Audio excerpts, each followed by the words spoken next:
officially be away in another episode of Wild Beyond the Witchlight. And I think the first several sessions, I don't think there was any battle at all, let alone taking damage as you guys got your way through hither, tither, and other places. Well, maybe not tither with the combat there.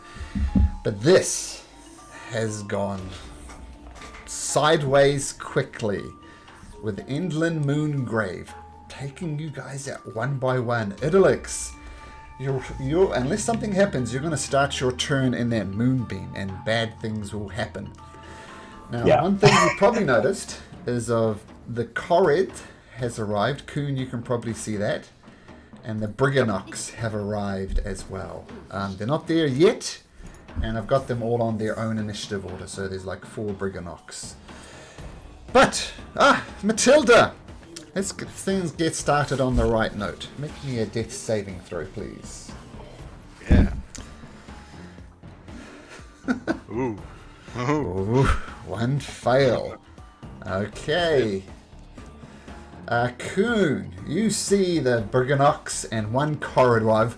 Oh, we're coming! But Kuhn, looking like a goblin. Oh!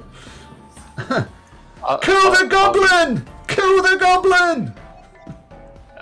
No, it's me. I'm with you. I'm disguised. I think with your persuasion check, I don't think we'll even need to have you roll for it because you're so persuasive, Kuhn. So, you're up. Yeah, there we go. Since I can't go through the moonbeam, That's not moonbeam. Is that just light or something? What's the aura? Moonbeam's up there. Yeah, that's Yeah, light. but what's this one? It's just light coming off her. Okay, then I can go in. Then I'll move over here. Yeah, this blue thing is the moonbeam. Yeah. Oh, it doesn't look good. Let me just... Oh, I've used all my bardic inspirations as well. Okay, I'll do a vicious mockery on Andalin. I'll say, even for a witch, you're like the worst witch I've ever seen. I bet you can't even warm up a cold beer. Okay, so she needs to make a wisdom? Wisdom 16. Wisdom 16, okay.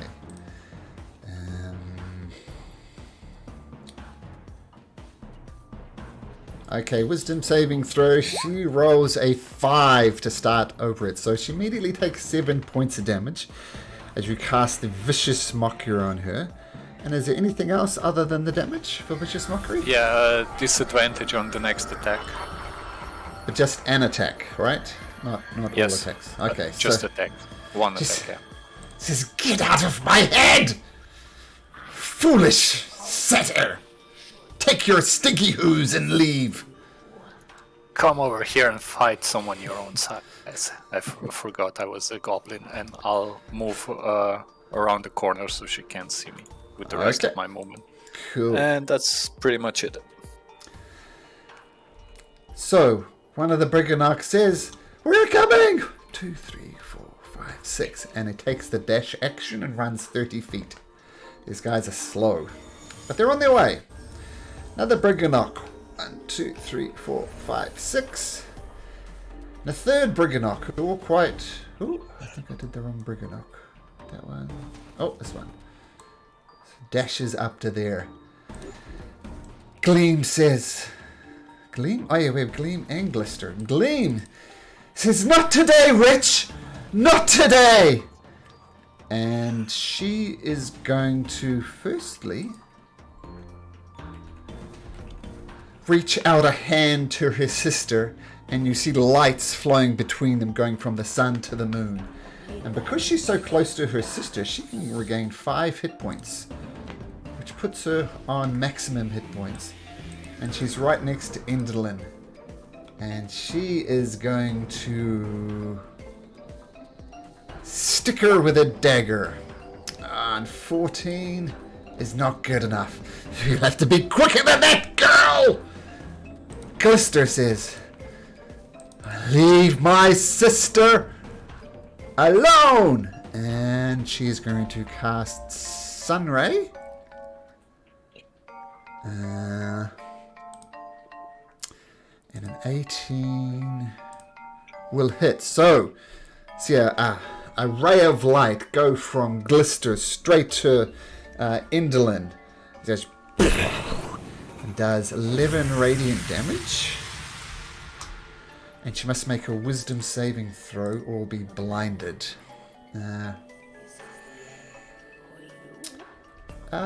Matilda, since you're not doing anything else, roll me a d20. You want to roll between a 1 and a 12. So a d20 and roll between a 1 and a 12. Oh, success! Ooh. So this blinding light comes out and Indolin grabs her eyes and she can't see. She's thrashing around blind now. No, not the eclipse! No, leave me alone! And she's blinded. And she repeats a saving throw at the end of its turn. Okay, cool. Yes! Hit her! She can't see! The Corrid comes rushing in. What's the Corrid speed? It is 30. Oops. This is much larger than the other ones. Much faster too. 1, 2, 3, 4, 5, 6 rushes in. Astraeus, still concentrating on Moonbeam. What would you like to do? Definitely going to move it. Okay, on to Gleam. Well, Gleam doesn't get affected by it. Oh, you're right. She doesn't. She is the moon. So, knowing that she doesn't get affected by it, I'm just going to move it across. So hopefully we can get people surrounding her everywhere. Okay. That's an action though, isn't it? It is.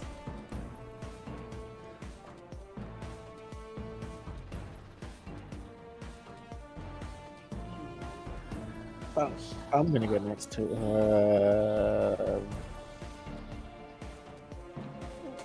yeah.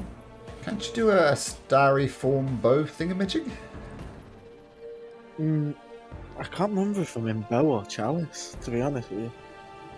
I think you're in bow. I think you started in your bow form in the... Or did you? Yeah, look, you scroll back a bit. Bolt. You see starry form archer. Okay. You scroll up just a little bit, so I'm assuming you're in archer form then. So I can still do stuff. Yeah.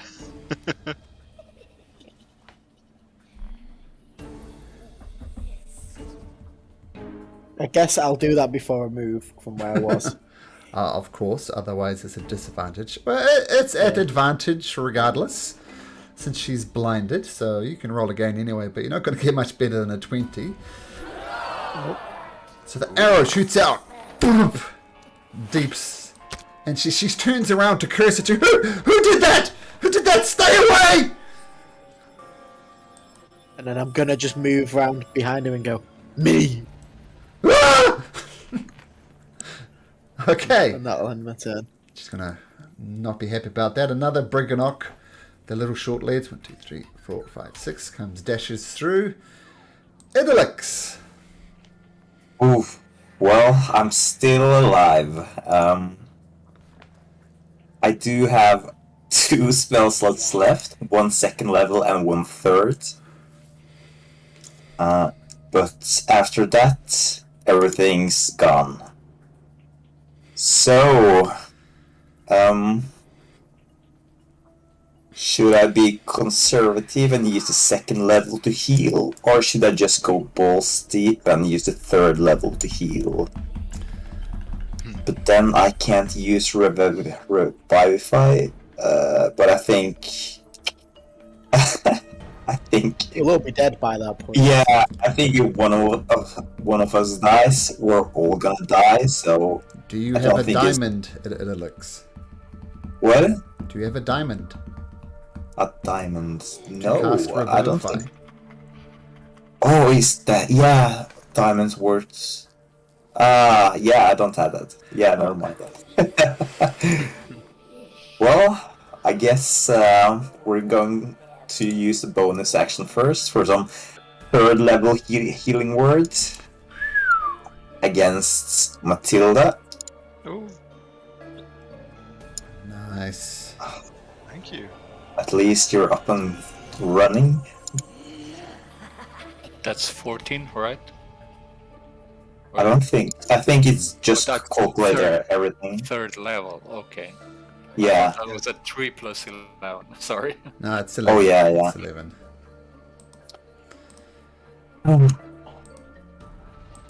Bonus action done. Yeah.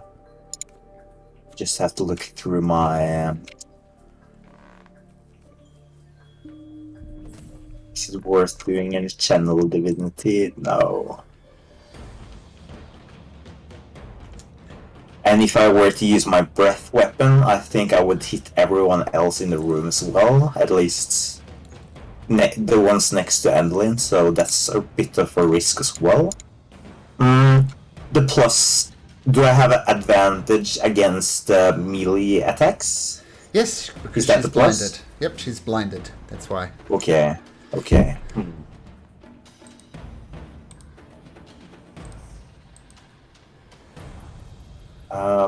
But I don't do that much damage with my mace. Oops. Oh, it's going to be non-zero, though. Think of it that way. Yeah. I think I'm. Yeah, I'm just gonna try to hit her with the mace. All right, at advantage. Advantage. Let's try. 22. Oh, 22 hits. Oh, that's good. That's good. And that's 10. Ooh, that's pretty good. Huh? Oh, it's a lot better than 0. Oh yeah, for sure. Okay, she is just furious, thrashing around, trying to get it, and you just look at the opportunity when she's thrashing just to donk her on the head. Now, I know, actually, this will happen at the end of her turn, but Idolix, why don't you roll me a d20, and you'll want to roll between a 1 and 12. 1 and 12. That's what you want. Well, let me make sure. DC. She's still by. She'll be blinded at the end of this turn as well. She needs a 13 on the die. She has a 0 modifier to wisdom. Ah, no. She has a +3 to wisdom. So since I made the mistake, she'll still be blinded at the end of this turn, but I'll just take it off so I don't forget. But any attacks now will be at disadvantage.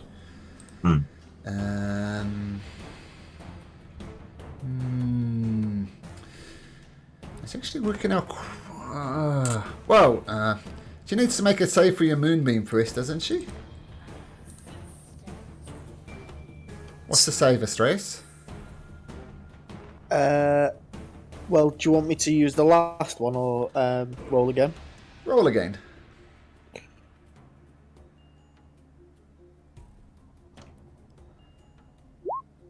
So it's con save, just +3 to that.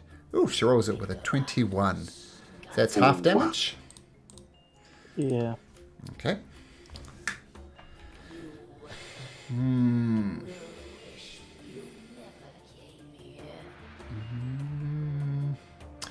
He's going to have to go for Idolix. She's still technically blinded at this stage, but she'll take out her...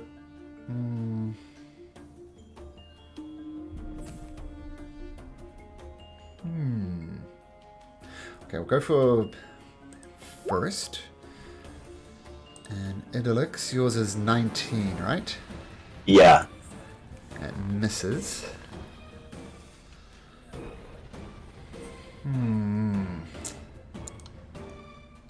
let's see if I can do anything extra nasty here. That's exactly what you want to hear your DM saying.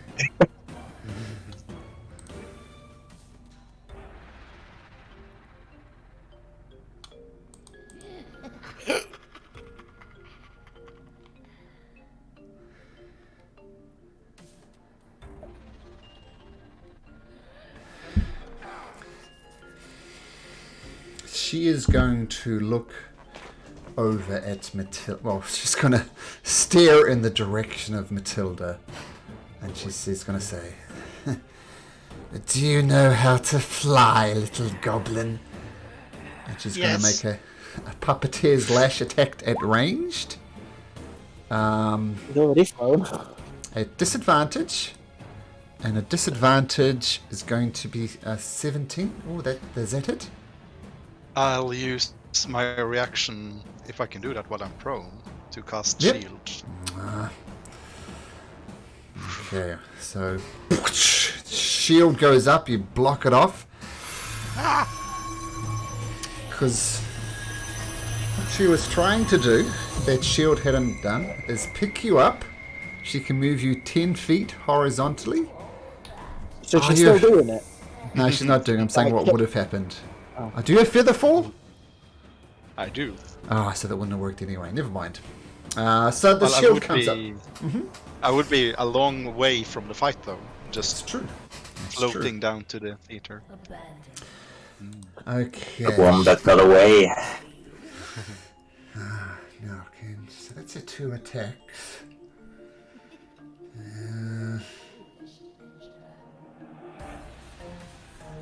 Moving isn't going to really help. Okay, I know what she's going to do, but she can't do it yet. Matilda. Right.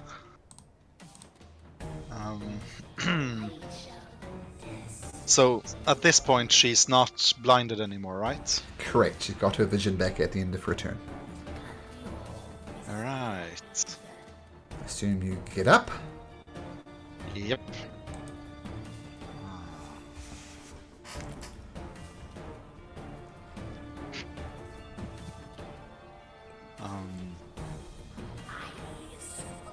I'm going to cast. Let's see. I want her prone, so I'll use a second level spell slot to cast Hideous Laughter on her, Ooh, okay. and I'll say, "What do you call a witch that lives in a desert? A sand witch." That's not funny. But it's. Well, let's see if she finds it funny or not. Wisdom saving throw again. We get my +3 this time.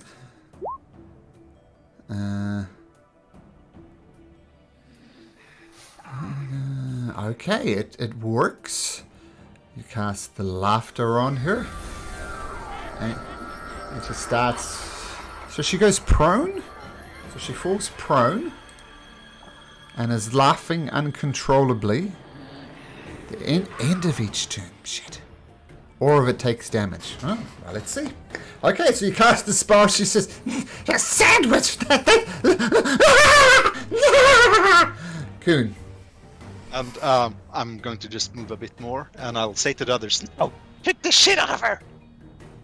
Just move 5, 10. Yeah. Okay, cool. The Briganocks start swarming in. 1, 2, Wait, 3, 4. Kuhn 5, was next. 6. 1, 2, 3, 4, 5, 6. Coon! Sorry, my apologies. So I'll run in, like use maybe 15 feet of my movement. I'll see her laughing on the floor and Matilda yelling to kick the shit out of her, and I'll yell, "Won't that stop the laughter?" It's okay, she'll still be prone. Yeah, okay. Then I'll. Whoops. What's my map doing? Okay. So I'm just calculating distance. 4, 5, 6, 7. I can just. Oh, I have to move through other people's spaces. Okay, I'll just do a vicious mockery. I'll say. Why can't a blind witch eat fish? What? Because it's seafood. No! And you're casting Vicious mockery. Vicious Mockery. Target. Okay, another wisdom saving throw for England Moongrave. You'll have to do better than that. Ah! And she rolls a 17. So the vicious monkey Okay. does not. Then I'll just move backwards to give the Briganox space to run in. Okay. And that's it for this turn. Oh, 1, 2, 3, 4, 5, 6. The Briganox with his short legs starts swarming in. 1, 2, 3, 4, 5, 6. And the last Briganox. 1, 2, 3, 4, 5, 6 will go there. Oh, he can't go there. He'll go there. Gleam. Try and stab her with her dagger at advantage. Oh, not good enough. Stay still, you witch! Glister is going to cast Sun Ray for the second time. Oh, that would have been nice. But she rolls an 8. So the Sun Ray just shoots across the thing and crashes against the back wall. The Corrid comes in. Okay.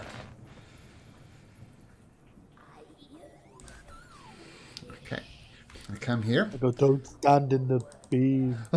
Okay! And gonna take a...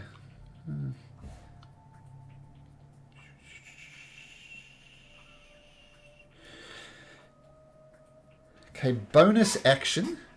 He's going to cast Command here to try and entangle Indolin. So she needs to make a dexterity saving throw. And dirty 20, she's fine. So that's just a bonus action, so that's good. And he's going to come down on her with her great club. Ooh, and it's once only at advantage for 8 points of damage. You witch! You deceived us and everybody! Today you shall die! Astraeus. You can't do much, to be honest. So, I know my stick shillelaghed, so I'll hit her with my stick. Bop. On the head. Okay, at advantage, because that one misses. Oh. Oh, no, that's a terrible roll. Okay, A 1 and a Astraeus. 3.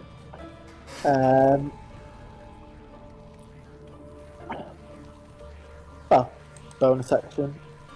Archer, well. That would be at disadvantage for numerous reasons. Number 1, she's It's prone. within Number 5 2, feet, you're right though. next to her. Well, it hits anyway. Well, yeah, but he's using a ranged weapon up close, so that's why it would be at disadvantage. And she's prone, which is also I don't know how the prone would work that close, but anyway, it hits. I will take your first roll. It's almost at point blank. You unleash your moonbow and oomph, almost pins her to the ground.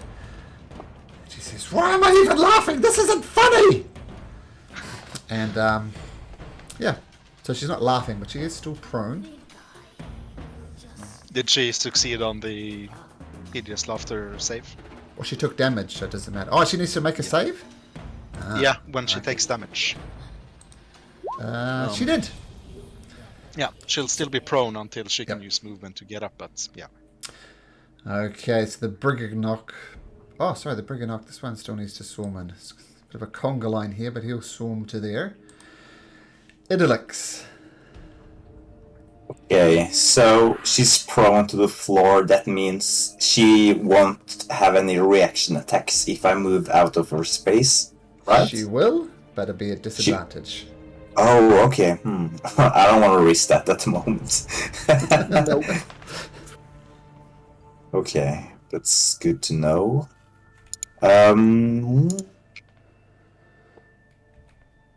I think I'd like to try to smash her Okay, when smash she's away. lying down. Yeah, I'm gonna try that. At advantage. 25 and That'll 19. hit. Okay, That'll hit. nice. She bludgeoned 7 down. points of damage. Ooh. We 7 are literally points just of kicking the shit off her now. Picking her while she's down. Yeah, I guess that's the way to do it, right? That's your turn? Yeah, I don't think I'm gonna do anything at the moment. Yeah, she is Else. very much getting the shit kicked out of her as she's on the ground, surrounded by people. She has a plan, though. She is going to get out her puppeteer's lash. Just to do the moonbeam. Okay, so con save. I think it was con, wasn't it? She rolls a natural 20. So she'll take 6 points of damage. She's looking rough, but... Whoops. Okay, I'll say that. Okay, so... she is going to get out her puppeteer's lash. And she is going to attack the Corrid. She rolls a 24, so that's going to hit. And the Corrid then takes 20 points of damage. And she throws him back over here. And then...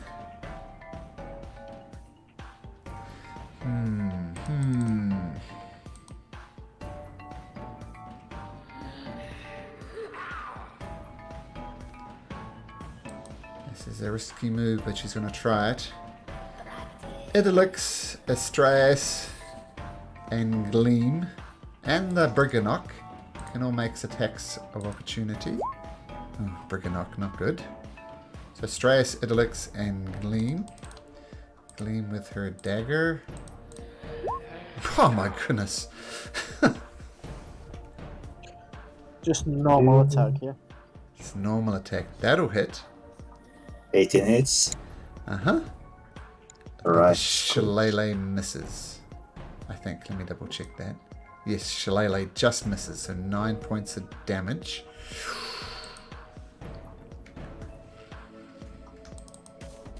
Matilda. Can you make me a strength check or athletics and beat a 13?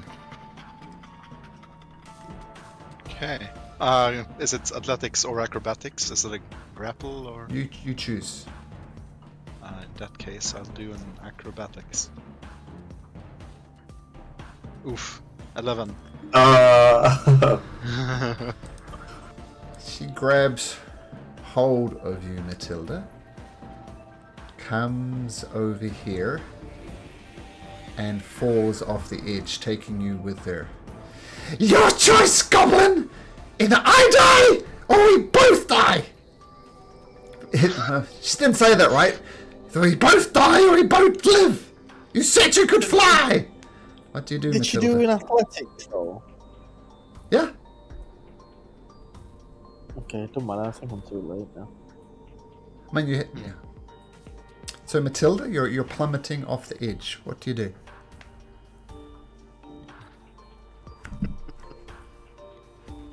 I will point out she looks incredibly rough. This is a desperation move by her. I'm gonna get up in her face. Go for it, you witch! Let's go! Start plummeting. Yep. I'll try to maneuver myself so I won't be on the bottom wherever we land. What's beneath us? Oh, that's a good question. I was kind of expecting you to cast Featherfall. Do you have Featherfall? Yeah, I do. But I don't Okay. take kindly to threats. Okay, well, let's see how this plays out then. I gotta work. So, where you would land, let me see.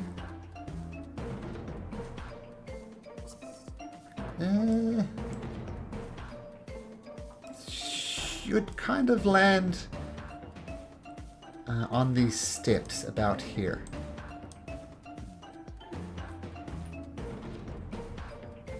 And with the distance, that does have distances here. It's a 50-foot fall. That's 10d6. Yeah. But if she's going over first, you'd be on top of her. Wouldn't she break your fall? Well, this is your decision, Matilda. I mean, you can feather fall, you can try and land on her. 50 feet? No, it's 50 feet is 5d6, isn't it? Okay. Yeah, 5d6. Yeah, 5d6, yeah. Let's see. Feather But fall. if Matilda falls on her, maybe she takes an additional 5d6 damage from the object that fell on her. 50. But on the other hand, it is Matilda. Matilda doesn't weigh a lot, right? If it was Idylix, maybe. Yeah. So at least a 2d6. Then. Well, Well, no, it's- that's my decision. I won't be influenced. Let's see. Well, Featherfall says choose up to 5 falling creatures. She's got a grip on you, though. She's holding you. Okay. Verbal and material. So I can't just Featherfall myself. Well, I'm telling you the facts, and I'm not going to tell you the result, though. But this is what's happening. She's got a firm grip on you. You failed the athletics or acrobatics check, so she is you grappled. Yeah. So Yeah, I'll you let know, you do- I'm gonna go. I'm gonna go for my original. Yeah, I'd like the chaos. I'll go for chaos. Okay, so what are you going to do? Scream in her face as we plummet. Ah, chicken! Chicken! Matilda, no matter what else happens, that's one of the ballsiest moves I've ever seen. So take a point of inspiration regardless. You can't use it for this particular role, but if you survive this, you get you will get a point of inspiration. So you're not casting Featherfall, so you're both plummeting down. You're screaming chicken into her face, which you can just do for free. Is there anything else you'd like to do? Because we'll say it's your turn. No, this is still Enderlin Moongrave's turn. Yeah. So you're plummeting down. Both, she says, you stupid goblin! And she's going to try and wrestle. We're going to do an opposed athletics/acrobatics check. I'll tell you what she rolls. It's actually quite strong. Oh, but she rolls a 9. So she's trying to make it so she lands on you. Okay. And I can do an athletics or acrobatics. This is like twisting in the air as you plummet to the ground. Yeah, I think I'll do an acrobatics. Yeah, just do. 8. Okay. So you're falling more like this with Enderlin on top of you. And you guys watch in horror as this little goblin girl is dragged right down there, crashes on the steps down here, Matilda. And I'm going to roll 5d6 for Enderlin Moongrave first. She rolls a 16. So you see her falling down, Matilda. She literally had 1 hit point left, and she lands on her head, and it cracks at an awkward angle. I'm going to have you roll this, Matilda. Roll me 5d6 if you'd be so kind. If you survive this, I'm just going to lose it. Oh, no, that's cheating. That's cheating. Oh, no. Oh no, it was a long shot. Let's roll a couple more, see if I can ever get under 11. No, it's unlikely. Oh, that one would work. But anyway, you land down, and with a sickling crunch, Matilda is down. She is bleeding as her blood mingles with Enderlin's, but she is not dead. Matilda is not dead, but Matilda, you can make me a death saving throw. Oh, yeah. Do I have inspiration? Oh, if you want to use your DM inspiration now, yes, you can. No, if I roll a 1, it won't happen. You have to take your second roll. Yeah, that's true. could be a one. No, I'll use it. You're kidding me! Oh my god. Okay, 2 failed death Damn saving you, throws. DM! I take no responsibility. Coon, you see Matilda just fall off the edge. What do you do? Well, actually, I didn't. Oh, you didn't? 'Cause I'm That's behind good. the corner. I will run into the room, but I'm not sure how far in I can go past this Briganox. They're tiny. You can just plow through them, no problem. Okay, so I'll go here.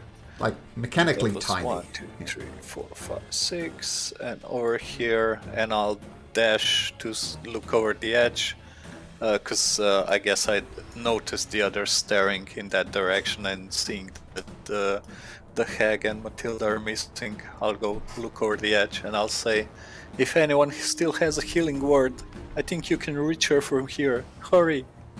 And that's it. You look down and you see the broken body of not one, but 2 witches.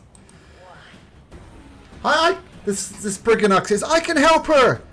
And jumps off the edge. Matilda, roll 5d6.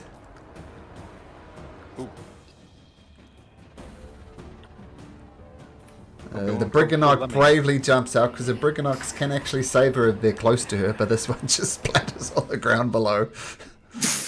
Oh my god.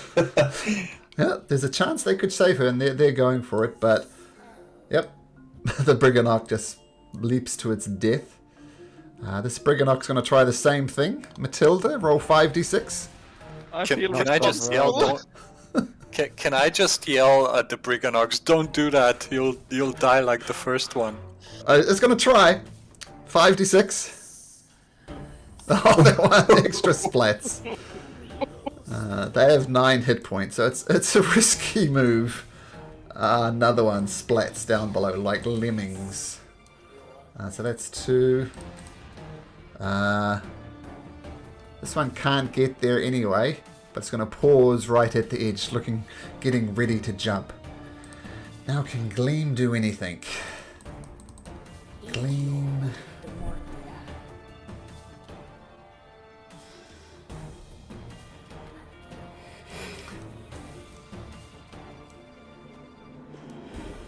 She's got to try.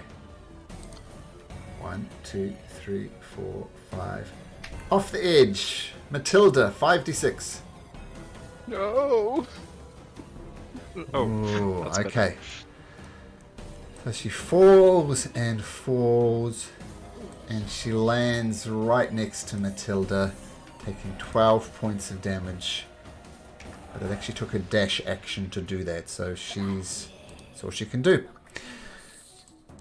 Glister will run to the edge. Gleam, no!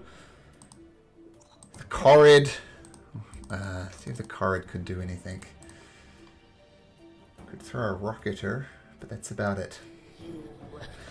Corrid will look over in horror. Astraeus. I'm gonna move over here. What's that? 5, 10. I'm gonna pick up this thing. What's it called? Briganox. Briganox. Yeah. Does that take an action? I'll say no. Well, and actually, if you make an acrobatics check for me to try and scoop him up, or athletics. Won't be a hard DC. We'll say DC 10. You can pick him up as a free action. What? And I can use acrobatics. Yeah, kind of, like wrestlers do, right? They use leverage and other bits and pieces. Okay, you scoop him up, no problem. Like a little baby, and I just back up over here. Don't jump off the edge. But I can save him! Obviously, with him there. Okay. What else would you like to do? Or is that it? That's my action. I can't do anything else. That's Okay. it. Just trying to save a little thingy's life. Matilda! I'm coming! And it takes the dash action and gets to the edge. But that's as far as it I'll can just get. shout, "Idalux, fly down!" Elidlix, what do you do? Well, I'm pretty roughed up as well, but with my remaining powers, I'm gonna try to stumble towards the edge. Try to lift my wings, but they don't have any more powers left. But I'm gonna try to use my last and the only last remaining spell slot and cast Healing Words on Matilda's body.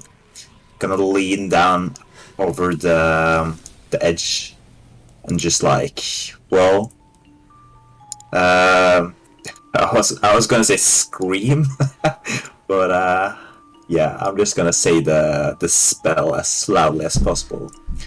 I think the thing with Idalix is he doesn't communicate with you guys like speaking, but when he has to use his spells, he use them verbally. So you guys have heard his voice, but yeah. Whispering. So yeah, I guess you can say that. Like yeah, he's talking when he's using spells that require it, but he doesn't speak with you guys like normally. Okay. So I'm gonna use my last remaining spell slots on the last healing word. And the range is 60 feet? The range is 60 feet. Matilda, you feel life surge back into your body with 8 hit points. Oh boy. I was considering using that last spell slot earlier on myself. I'm glad I didn't. Me too. Oh boy. Matilda. Get a slow clap from the DM. Amazing. Oh wow. Okay, so now there was a play going on. What does Matilda do? Well, she's gonna stand up and look around her, see Gleam. What's the reaction of the theater Well, that audience? depends what you do next. She's gonna look around, dust herself off, stretch herself out a bit, look around at the shocked eyes of everyone around her and say, "The witch is dead! Long live the new witch!" And thumbs up. Okay, make a persuasion check. Oh, no, that's deception. That's deception. Oh, is it? The witch is dead long. You choose. Persuasion or deception. I'm gonna say persuasion. Okay.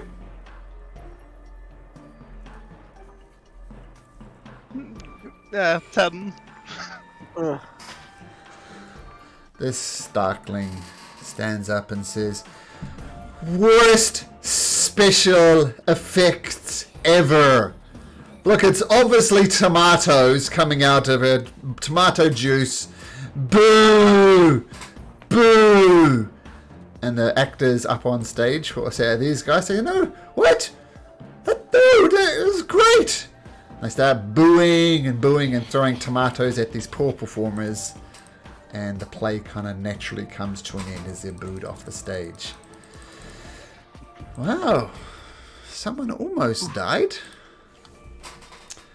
Yeah, What would that you was guys like to close. do? Like Need to the go down to her. Matilda's gonna obey the natural instincts, even though she hasn't grown up among goblins. Her natural instinct to loot the corpse. Oh, okay. Just fiddle around. What is her body made of, actually? Because, well, I think the image art, she looks kind of constructy. Yep. Made of bones. Oh yeah, she's definitely going to rummage around in her dead corpse and look for witch stuff. What you notice is once you get a closer look and trying to grab stuff from her body, she is very, very thin. She's emaciated, but she's hidden under layers of this elaborate costume she has. I'll put you the full description here from the module. Yeah, so this little theatre is not actually part of her body, but because she is so damn thin, it comes that way. It appears that way.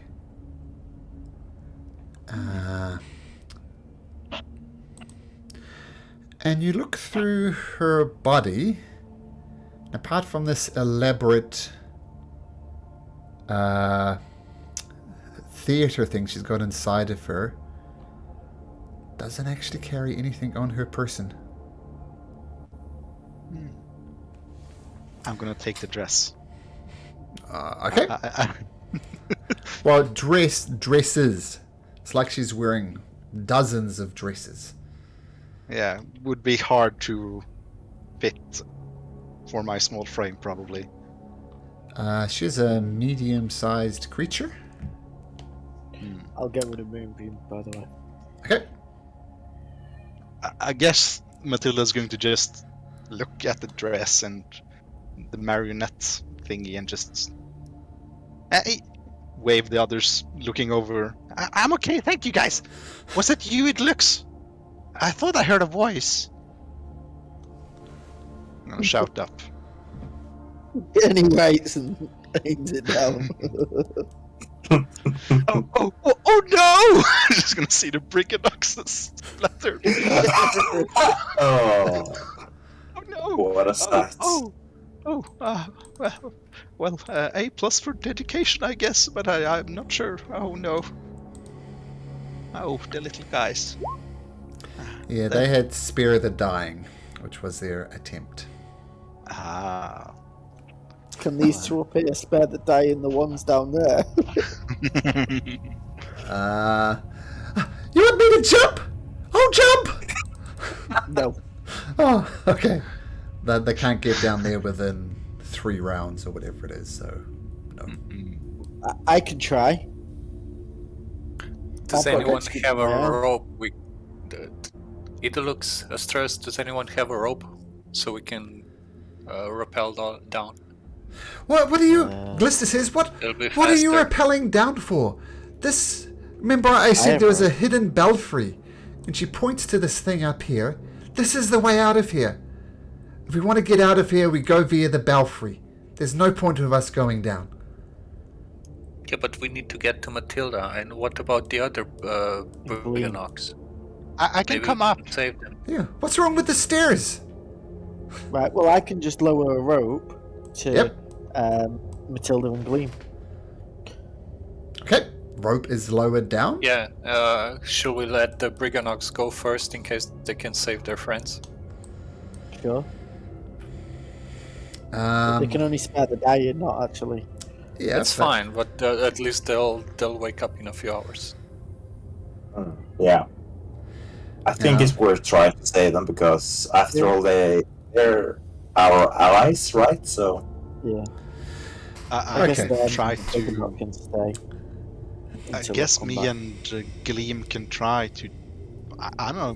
Matilda's has studied anatomy, so she's proficient in medicine.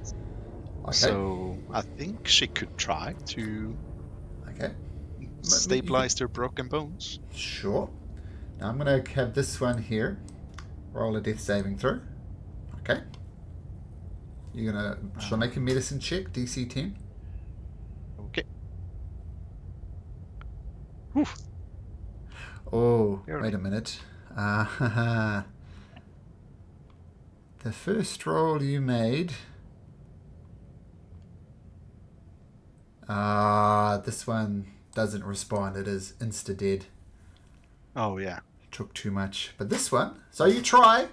That one doesn't work. The Briganox come scuttling down. Gleam will try this one. She'll try a medicine check. Medicine is wisdom, right? And And this one is unconscious, but stable, no longer dying. I'll pick up the one that I can see is really dead and just try to brush off some of the blood and dab it off with tear off a piece of Endelin's dress and just dab him and roll him in a sort of what do you call a grave, what you lay on top of corpses to make him look more presentable, or just tuck him a bit in that and take him with me. I guess he's small enough to just pick up. Yeah, he's tiny, significantly smaller than even you, Matilda. Oh, poor little guy. Gleam comes over, puts a hand on the Briganock. You know, he risked everything to save you, Matilda. Everything. I'll remember that. I didn't. I took a risk on doing this, but I didn't. I kind of hoped just taking me along with Endelin, but I'm sorry it had to come to someone else to die for me as well. But I've never seen something as brave as that, Matilda. I've never seen something as brave as these two little guys. Foolhardy, but still brave. Deserves a warrior's burial. Let's make him a little longship and send him off into the sunset. Or whatever Briganock's burial customs require for great warriors, or something like that. Yeah, I think we should take them back to the Briganock mines. I think that would be appropriate. But perhaps the Corrids and the final Briganock up there can take them with them. Yes, this Briganock deserves something better. I mean, through your actions, Matilda, you not only killed the witch, but you removed their illusions and the lies that Endelin... She gives Endelin a little kick. This meanie here. You freed the Corrids, you freed the Briganocks, and you've taken out Endelin. You are a very brave goblin. Matilda's gonna blush and just... It wasn't just me, though. It was all the others up there. I didn't do much. I was just... Couldn't you have Featherford? Anyway, Couldn't you have Featherford? Yeah, I could, but... I don't know. I wanted to... I didn't want her to escape and felt wrong. And, I don't know. I had faith in my friend up there. You know, the affable goof, the green guy. I was kind of... Yeah, you have good friends, Matilda. Yeah.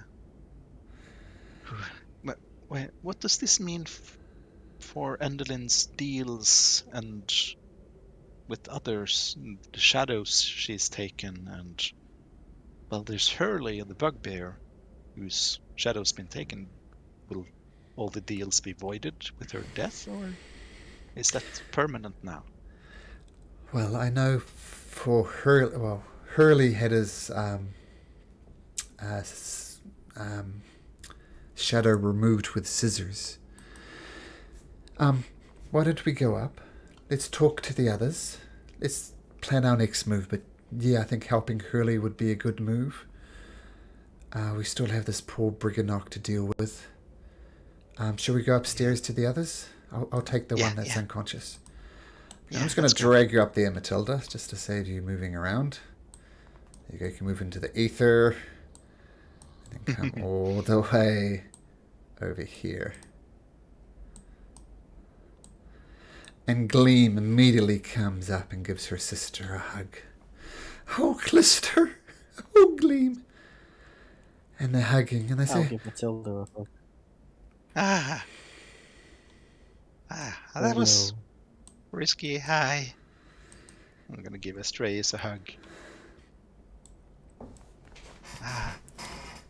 We're alive, all of us. No, the four of us. I didn't think that would happen, but thanks to the rescue of these brave Briganocks and Mr. Corrid over here, I think we we're still alive. Thank you, all of you. And thank you, Idlux. I could hear your voice. It was nice. It was a pleasant voice. I'm just gonna do a little bow.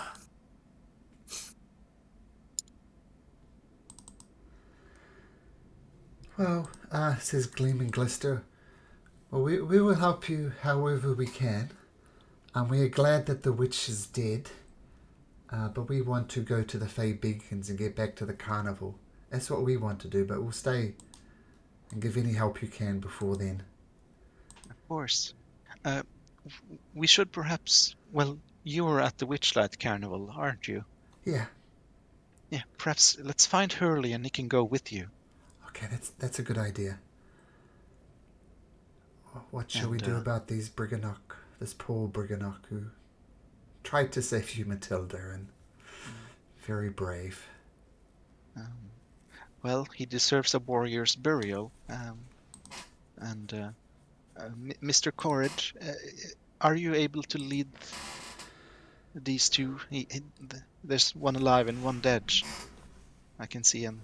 One next to you. Could you lead him back to Briganocks and the the Corrid tunnels? can go back to the Briganock mines. Yeah. And tell them all about what he did today, how brave he It was. should be their custom to deal with his body.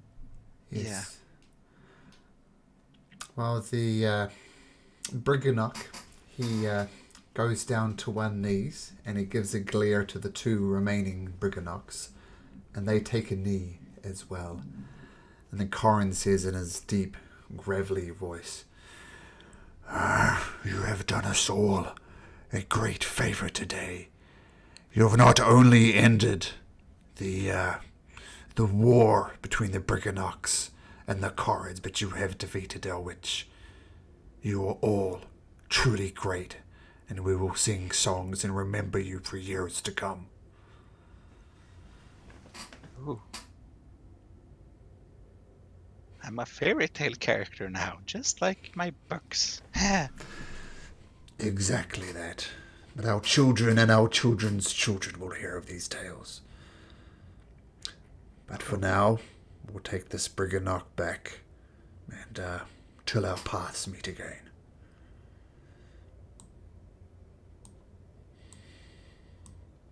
Thank you for your assistance, and yeah. Okay. And the Briganocks... Enjoy your peace with the not Corrigan. Corrid. Sorry, Corrid. Sorry, enjoy your peace with the Corrids. Make it last. We will. And the Corrid picks up the unconscious one and the dead one, and they leave, and they go back via the underground tunnel. And let's just say that the dead Briganock gets a hero's farewell. Yeah.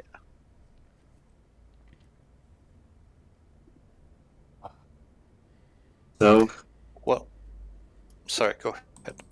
yeah, I think I'm gonna ask the same question as you. What's next? Where are we going now? I mean, We need to get what, the two items that we're missing are still in this castle, right? I guess. Items? whatever it is, it's you guys lost Zabilna. to find. Well, if you And, want to go to the Palace of Heart's Desires, we need to go via the Belfry. Yeah, Well, you need to go via the Vision Belfry. We're going back to the circus. But Well, Enderlin's bedroom that's our is final to the... destination as well. But first, I mean, we have more things to do before we return to the carnival. So feel free to go. I'm glad you're together again. But we need to find Burley to go with them. Yeah, We need to find would Burley you to mind go with them, waiting just... Yeah, and we need to get you to your items before we head on. Yeah, oh yeah, that's true.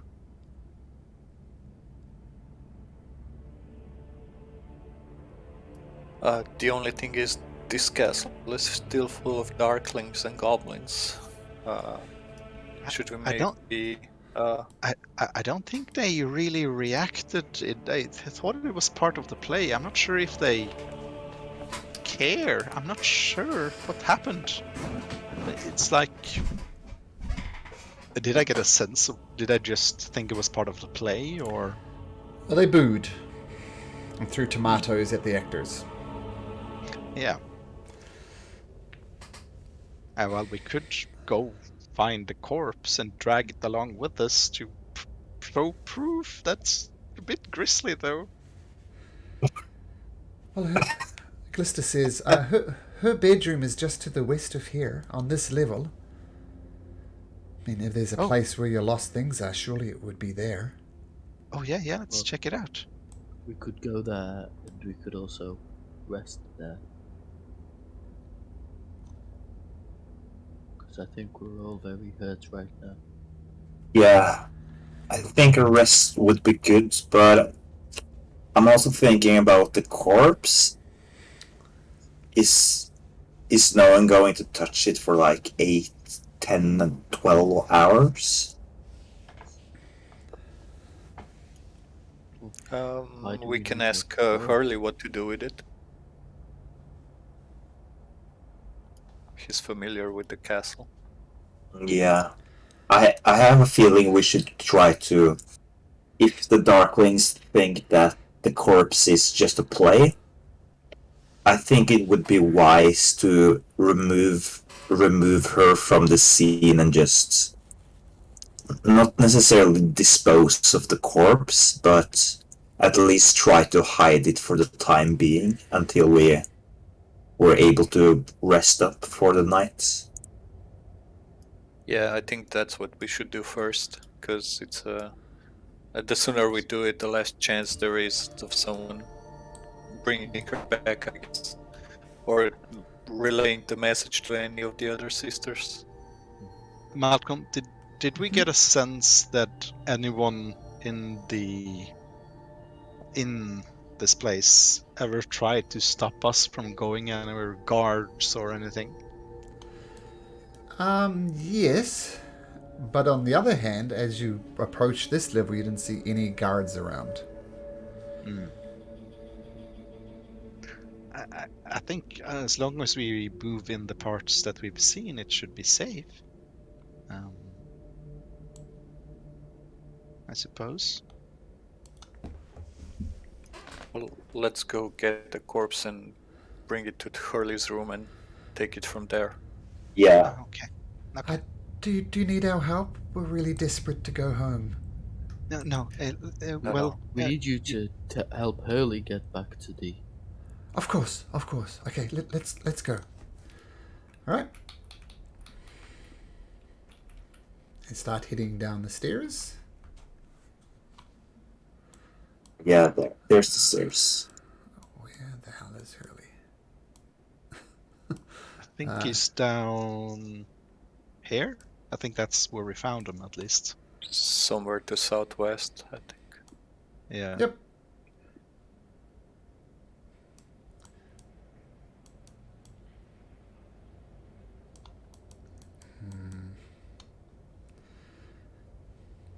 Okay, so if you want to head down the stairs, you can head down the stairs.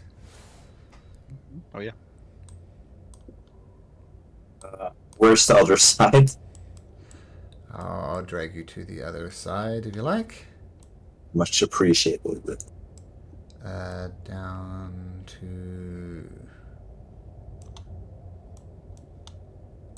to here first, which is just made you all super big. There we go. So down here, next to this contraption, you're going to keep going down? Yeah.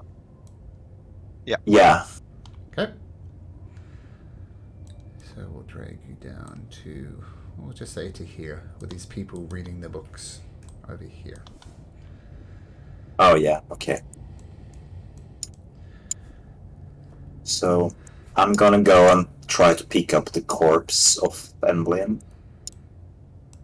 Okay. Just gonna walk pretty normally, like nothing, and no one's watching. Try to be, well, yeah, not make any mess about it, and Where? What are you doing? Age maintenance. Starklings come. What are you doing? Clean up crew. Just cleaning up the props. As they're talking, I'm gonna walk this way. Somebody corpse off the balcony, and we need to clean it up so nobody trips. We'll be out of your hair in a minute. Can I Wait use a minute, disguise you- self to look like Enderlin as I walk around here? Sure. Football You pocket. saying that's a corpse? Our understanding was it was just a prop. You have some explaining to do. All these darklings. That- I said it was a prop. You I'll also come back. said corpse. Corpse prop. It's a prop of a corpse. And we'll clean up the tomato juice right after. We just need to remove the prop for the next show. How about this?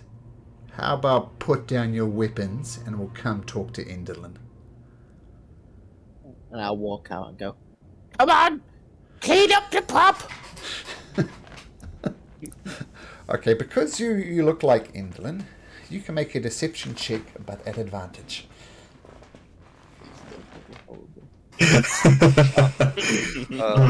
I'm also That's still not a bad. goblin. That's pretty good. So someone else was saying something? You're also going to... I'm also still a goblin. At least I look like a goblin. Okay. Kun looks like a goblin. Okay. Oh, sorry. Sorry, Enderlin. Sorry, we didn't know. We thought that was you. Our apologies. And they walk back, just start hanging out on the stage, expecting another performance to begin soon. I'll go with the Idolux to pick up the corpse. Yeah. And, I guess we'll carry it out of here. Yeah, once the Darklings start to walk back to their seats, I'm just gonna hastily go to Endelin's corpse and pick it up. Okay. I guess she's pretty light, right? So Yeah, she's very light. Yep. Okay, Easy enough to yeah. pick up. okay, cool. And then just head back up the stairs. I think, yeah. So let's just say you have Enderlin's corpse with you. I'll remove her token, but you have Enderlin's corpse. Just then, a goblin with no shadow approaches. It's Hurley. You guys, I heard a commotion. There was rumours that... Oh, yeah. And he drops to one knee. Enderlin, my apologies. I heard rumours that you were dead, but I see I've been gravely mistaken. It's okay, Hurley. Just follow me. Okay. Do I get to act in another play to prove myself, Enderlin? Just follow me. Where were we going? Back up the stairs, maybe? To her bedroom. Yes, south and then west. South. Go down go there. here to the southern corridor, I think. Okay. Hurley heads over there too. As do the Okay. sisters. Move out of my way, Goblin. Oh, I'm sorry. Get back to work. Ah! That's very cool, Astraeus, by the way. Wait up, I'm only old. Is this her bedroom? No, this No, her is bedroom's the, upstairs.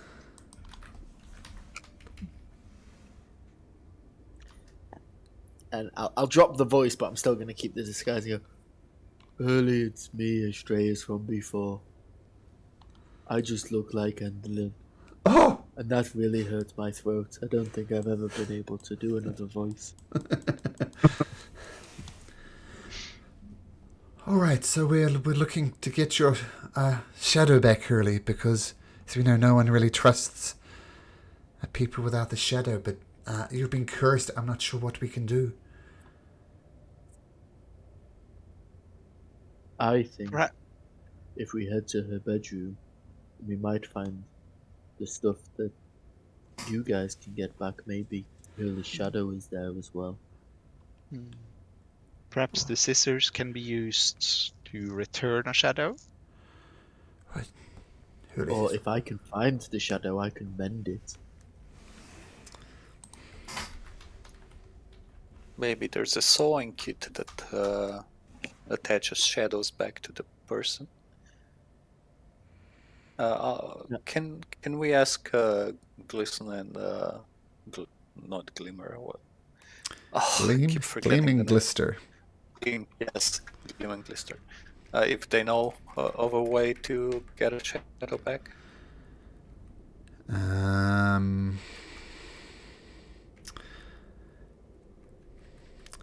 They say, wait a minute.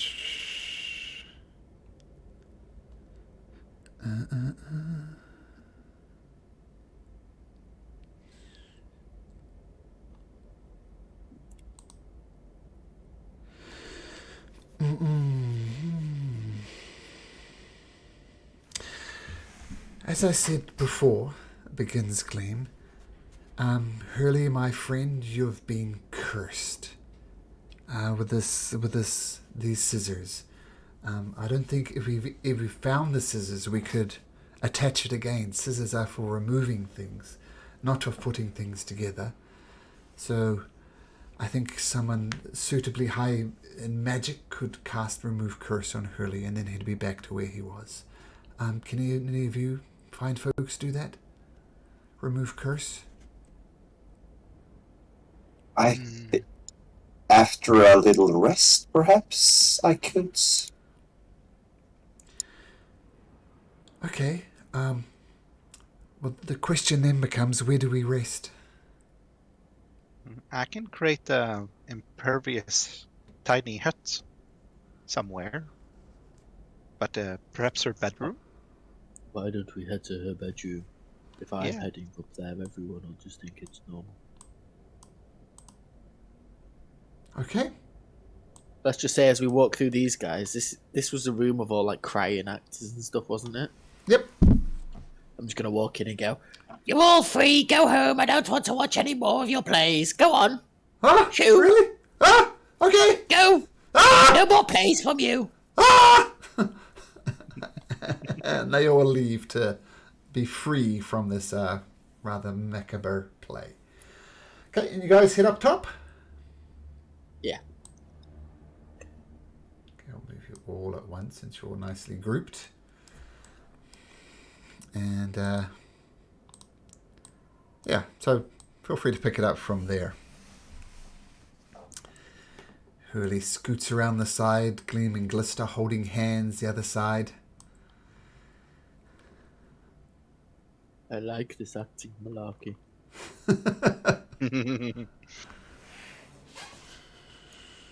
Well, Endlin, here's your bedroom. Thank you. I mean, No. Let me I'll just try to open the door. well, let me It's a really explain. witchy voice. I like it. I took inspiration, thinking I was maybe one of your models, from what you said of them. Oh, glad to be of help.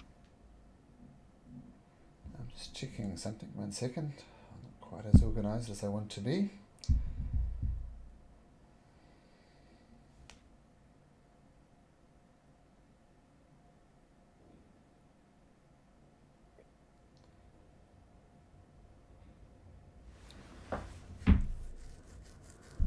Let me check.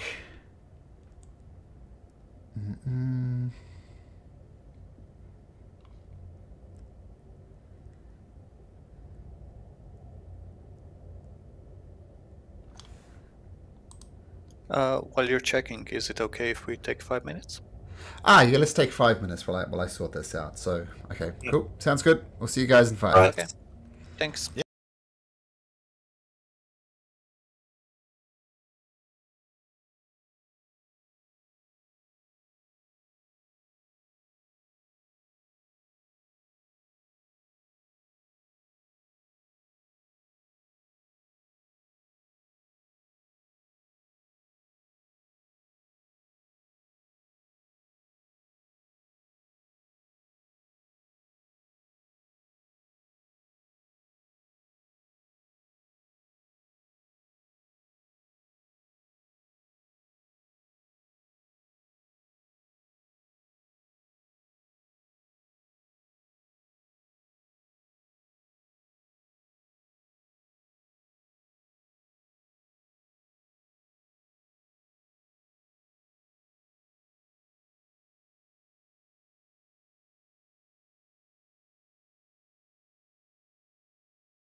Well, this is what happens when you open the door.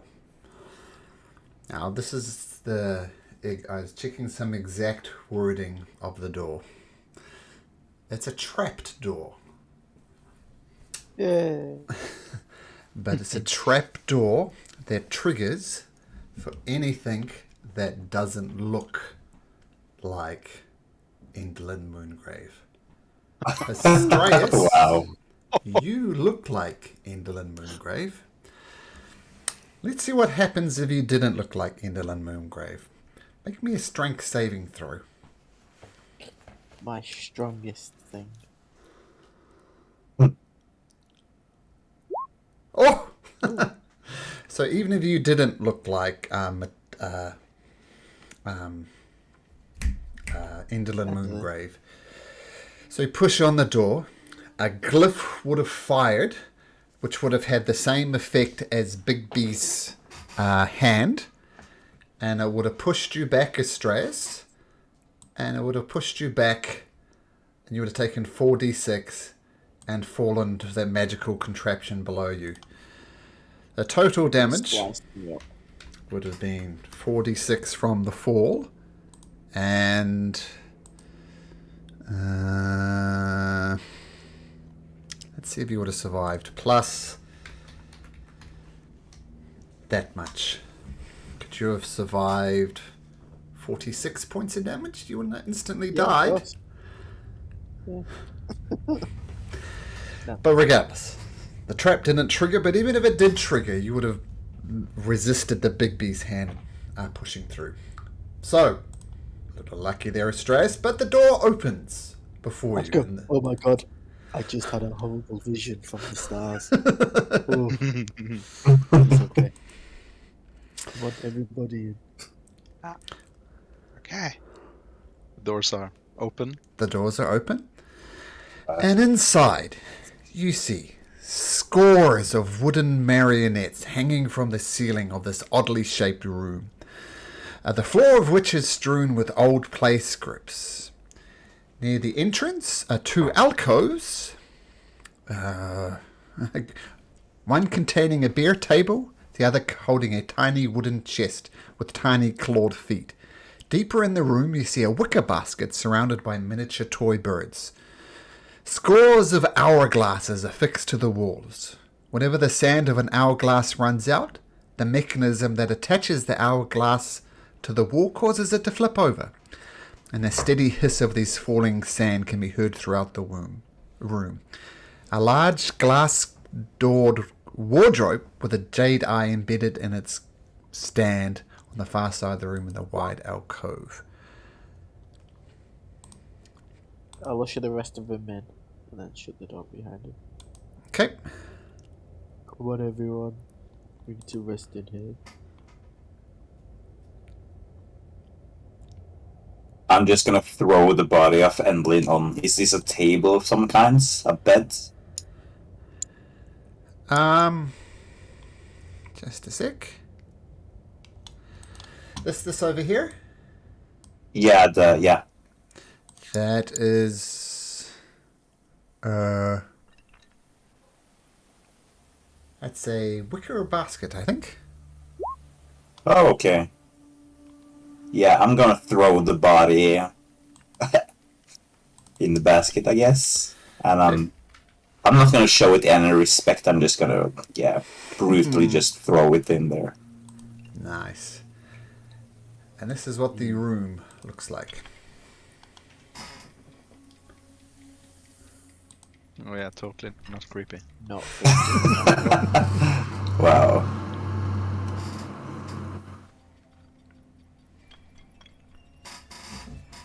Can Matilda ascertain what these hourglasses do? Okay. Or is there another purpose or function beyond telling time? Make an investigation check.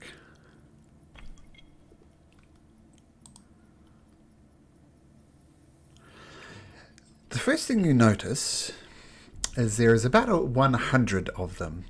No two are exactly alike, Like the smallest one's about 3 inches tall. The largest one stands well over 3 feet tall.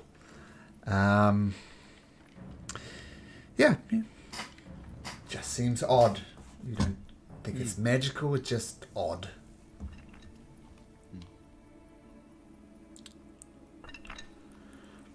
Oh, look at all these marionettes. They're really cute.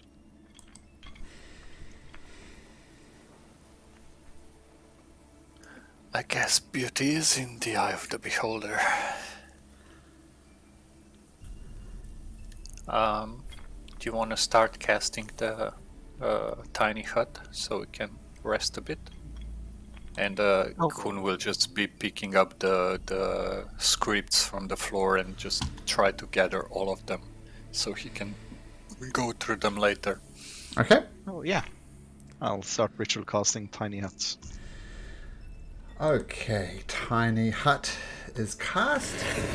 You have a nice little dome to spend the night in if you so choose.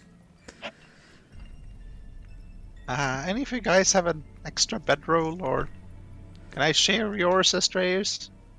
Not in that kind of way. No. Look to me. Nice.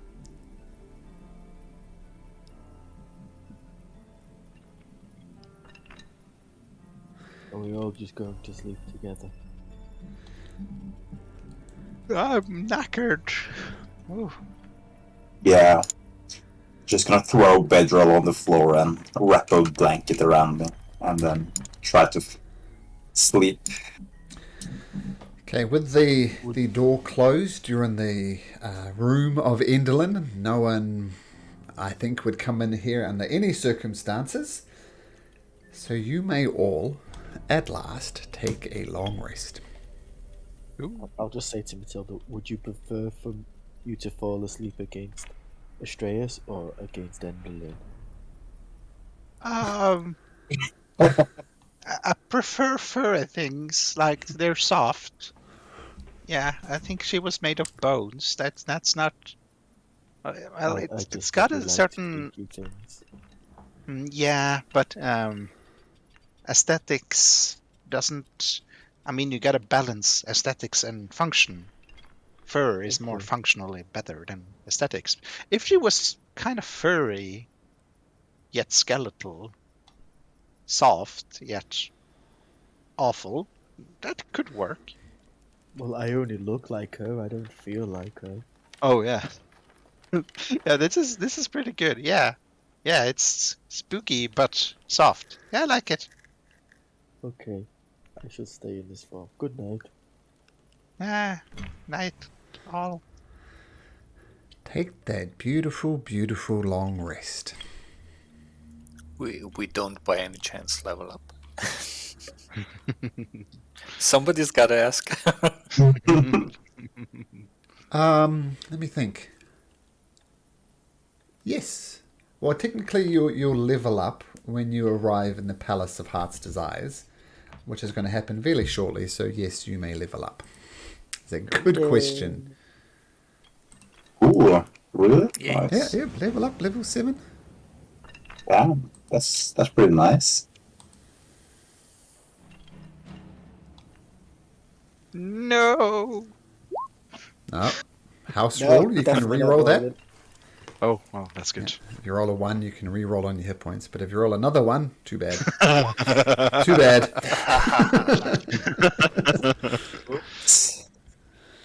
As squishy as always.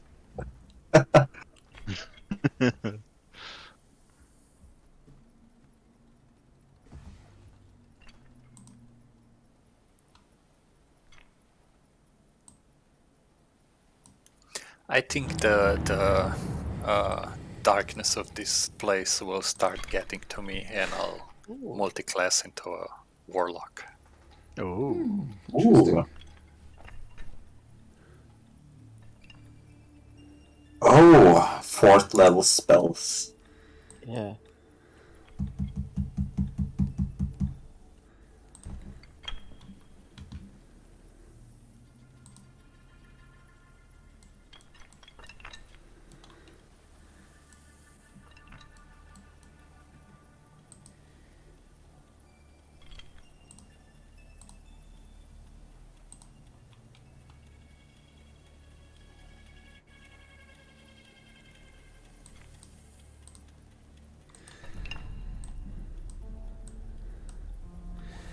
What's your new max hit points, Idolix?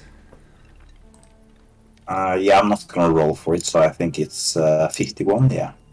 51. Okay. So we'll all be the same then. Maybe I should roll for it just to differentiate myself from you guys. But I think it's also kind of cozy to be at the same hit points. So, oh well.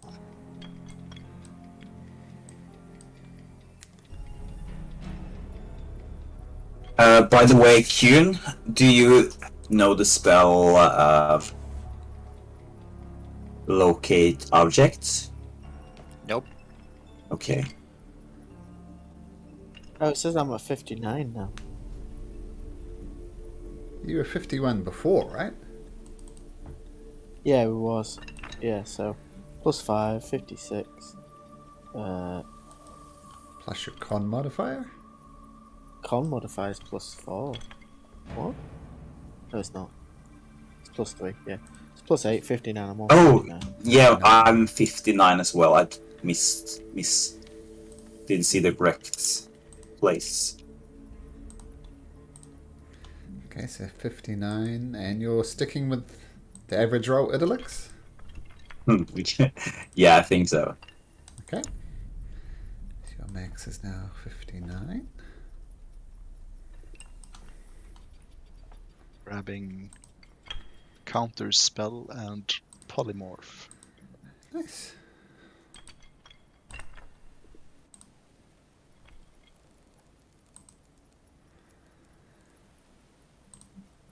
And what's your hit points, Kuhn?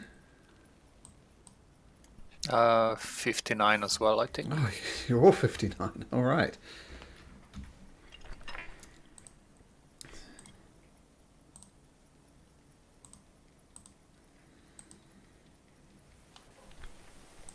And stress 59. Excuse me. And Matilda, what's your max hit points now? 37. 37. Only an increase of 3. That's unfortunate.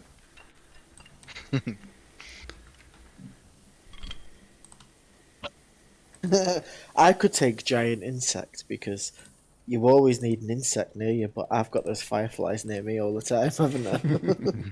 That's Yep, true. still hanging out. Still like you. Giant firefly. I don't even know what giant insect does.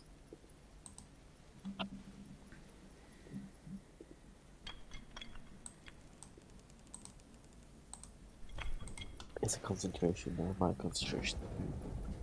Yes.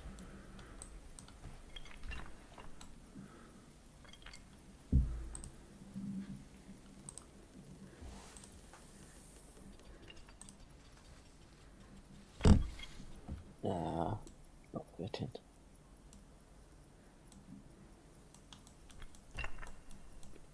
Dominate beast, but we've not got many beasts.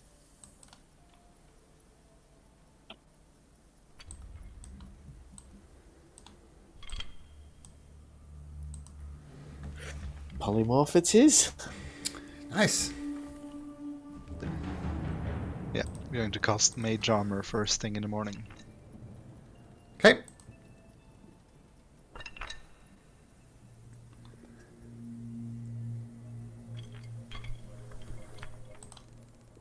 It's supposed to go out, but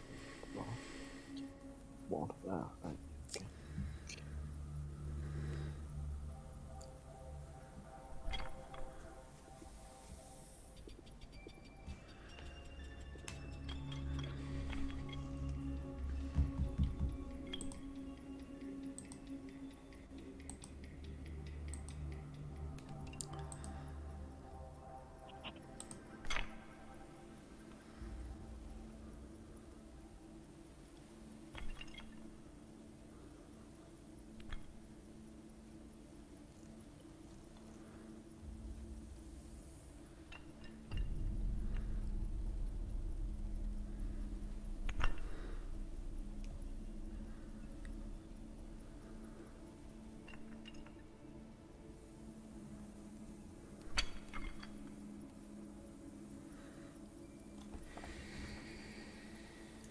Okay, I'm done.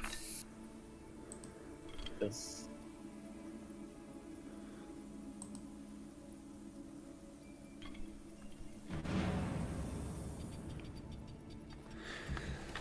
Okay, everyone leveled up? Yeah. Cool Yep. news, yeah. Yeah. Same. How long does your disguise self last distress? Yeah, that'll be gone. That'll be gone. Yeah. About. Well, the first thing you notice is the marionettes that are suspended from the ceiling. You'll recognize it as not by ropes, but by coriad hair. And as your form fades back to a stratus at some point, every one of the marionettes starts saying, "Intruders! Intruders! Intruders! Intruders!" over and over again. All of them are chanting, "Intruders! Intruders! Intruders! Intruders!" What do you do? Can they even see through the tiny hut? Because it's opaque. As the tiny hut fades in the morning and you appear, they start chanting, "Intruders! Intruders! Intruders! Do the thing again. Intruders! Actually, Intruders! Intruders!" I'll cast disguise self and disguise myself as Endling because I got persuasion and deception and everything. Intruders! Intruders! Intruders! Keeps on going. As it's still going after I cast disguise self. It is? Yep. Intruders! Intruders! Intruders! Oh, I want it to be Edlin again. I mean, you can try if it'll work. If Well, it works didn't differently use on you. it, it's okay. I think we should quickly bar the door. Hurley and Idlux maybe, because you're the strongest. Oh Yeah. I can try to do that. Hurley will go over. He'll attempt to just keep the door closed. But this is deafening. Intruders! Intruders! Intruders! The ears. Let's find whatever lost things or scissors or Let's find the lost reattachment stuff stuff. quickly. Go. Who's gonna look through the door? Through the room? I'll give them inspiration. I can do that. Matilda's probably the most investigative. So yeah, I'll give you inspiration. Asturias, guide me! Okay. Let the stars guide you. And I'll have guidance. So yeah, I'll try to look through the room and try to find our lost things. Hold on. Are the marionettes are actually shouting intruders, right? Yep. Yeah. That they're vocal. I'll cast silence on the room because it's a 20 feet radius and it'll just silence everything. Okay. It's silence. You see them, their mouths still moving. But then, yeah, it's silenced, yep.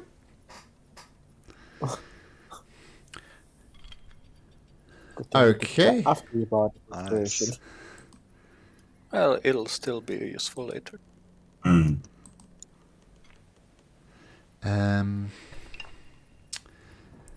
Okay, so where are you looking, Matilda? That's the mirror you're by there, or a glass-doored wardrobe. I'll see if I can find my lost me and Hunes, isn't it? Yeah, Coon, you should. Yeah, Yeah. our lost items or things or yeah. Okay. Some scissors or yeah. Okay, so you open the glass-doored wardrobe, and you see several things in there. You see something that almost looks like a miniature version of Coon. It's like just about 3 inches high for Coon. Looks exactly like Coon.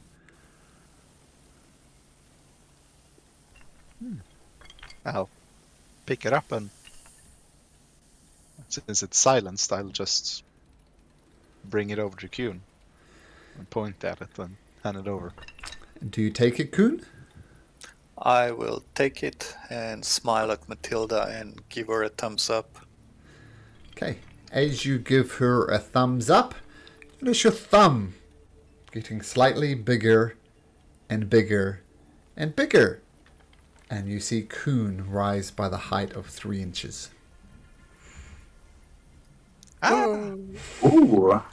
Well, I would do a woohoo if it was if anyone was able to hear it. You also find various other trinkets in there. The thing that catches your eye, though, Matilda, is a compass.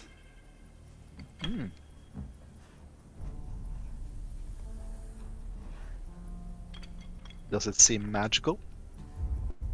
It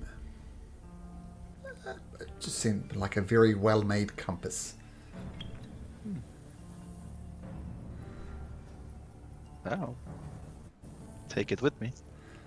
Okay, you take it with you and you look around and say, actually, I know which way I'm going now. I know which is left, which is right, which is up, which is down, which is north, which is east, which is west. And your sense of direction is returned, Matilda.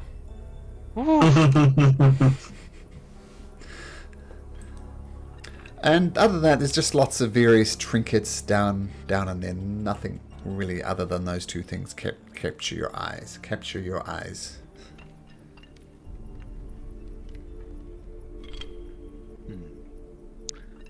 Okay. I guess I'll look in the wicker basket next. In the wicker basket is Other than Endlin. is 3 tiny stuffed birds, 3 tiny wind-up clock birds are strewn around the basket. They look like cat toys. I'll definitely bring them with me. Okay, so there's 3 tiny stuffed birds and 3 wind-up clock birds.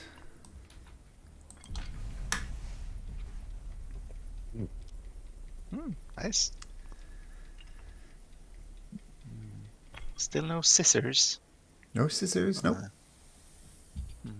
Is there anything we haven't searched through over here? You guys aren't interested in treasure chests, eh? I'll inspect to see if it's safe to open. Okay, make an investigation check. I'll add my bardic inspiration. Okay. Your guidance if you need it. Oh, and guidance, yeah. Okay. So with all these buffs, you come to the conclusion that the treasure chest is not trapped, but it is locked. I guess I could try to open it.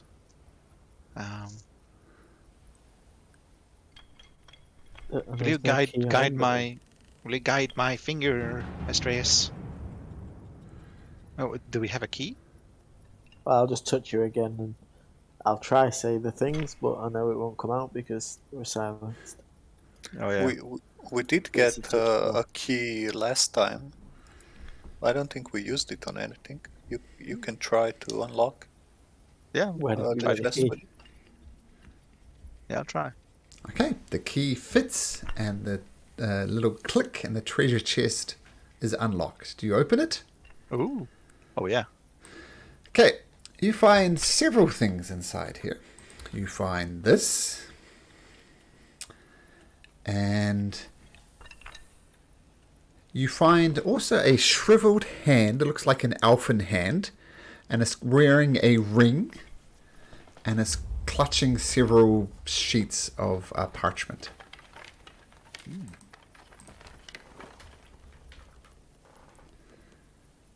I'll pick up the shriveled hand and see if there's any writing on the parchment.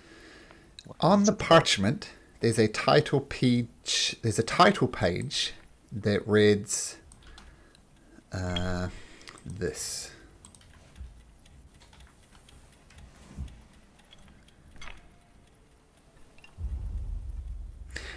And you look, like in the other blank patches of parchment, they're blank. Appears to only have a title page.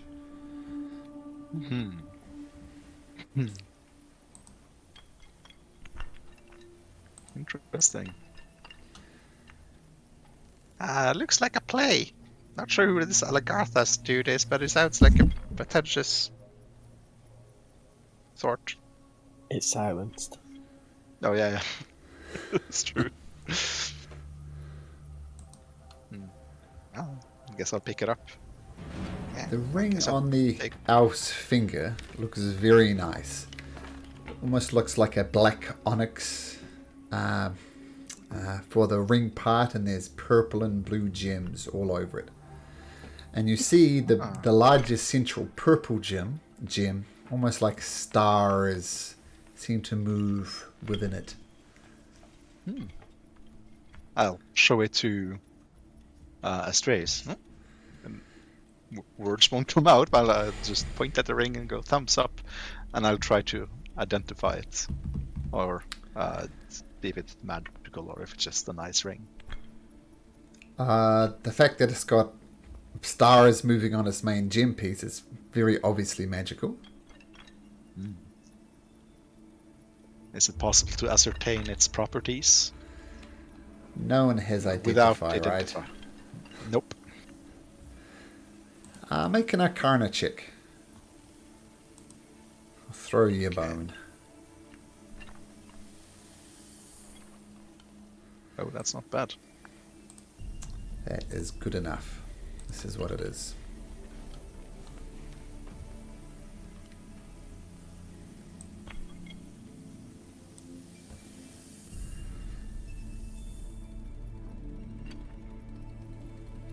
You know, just with the aesthetics, I'm just gonna look at it and go, give it to Astraeus. And I'll look into the stars and I'll be amazed by it. And I'll quickly pick up Matilda and give her a big hug. Massive for a bell picks up the tiny goblin girl.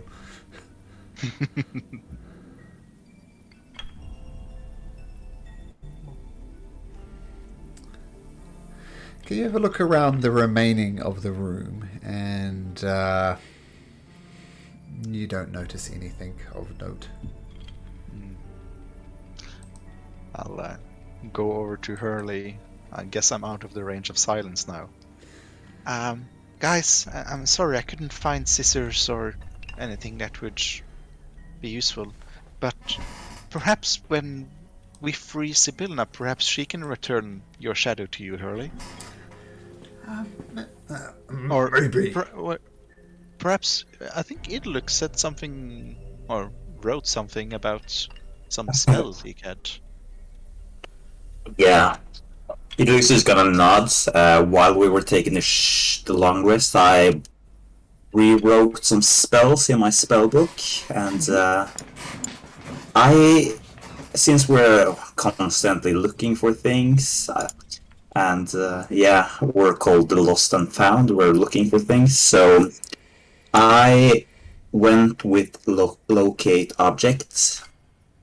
Maybe that could be useful as a spell. I think we can, if you have remove curse. Yeah, just that as well. Yeah. I can do that instead. If we don't need the scissors, that is. Oh, I'm not sure.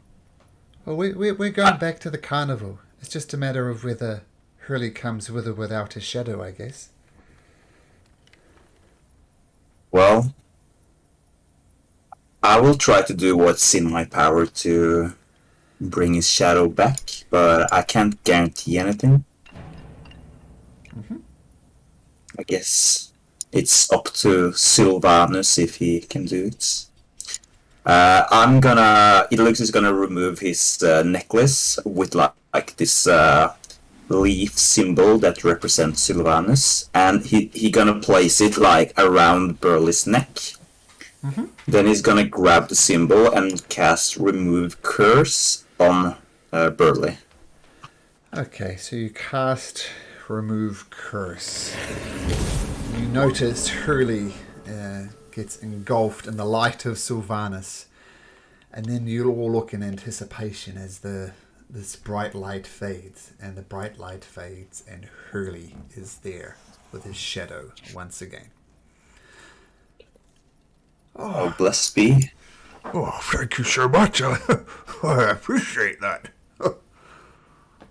I'd like to be getting back to the carnival now. If that's all right with everybody. I'd love to see Burley again. Yeah. Early glistering gleam. Oh, back. Yeah, I think you guys are. Thank you for all your assistance. We couldn't have done this without you guys. You really are strong together. Yes, well, thank you. We are stronger together, and we've been reunited, and we simply cannot thank you enough. Can you first show us how to get to the palace? What I overheard the guards saying is where we had that fateful battle with Matilda. There's a trapdoor on the ceiling. Go onto the very top of this mother horn, ring the bells, and wait for the cranes, and they will take you to the Palace of Heart's Desires. Okay, well, thank you very much. I can Gleam, Glister, and Hurley go round to each and every one of you individually and give you a warm hug. Thank you, thank you, thank you, thank you.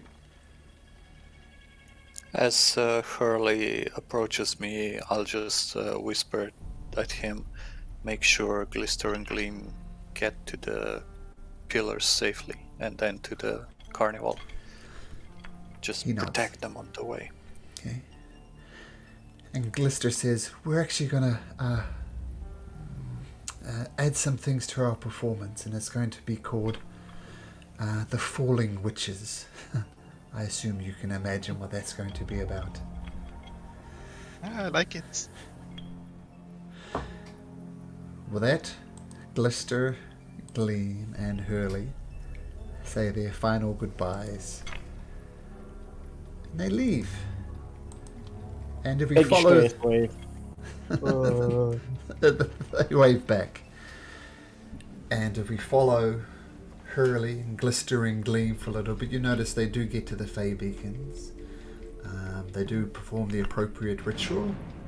Hurley, Glister and Gleam go back to the carnival. Hurley is reunited with his brother Burley. Everyone is happy, and Glister and Gleam continue to perform at the Witchlight Carnival, and with their special routine called the Falling Witches.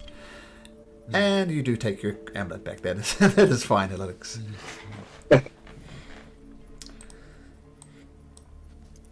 Should we do anything with the body, or are we just leaving it here in the basket? We could. No, we should just leave it further. We need to take something though, so we can maybe show. I forgot the queen, the Belina. That we've already got rid of one of them. Her dress, perhaps? I'll go back and cut off her finger. Well, I Okay. think it doesn't identify it as hers. How would the dress identify her?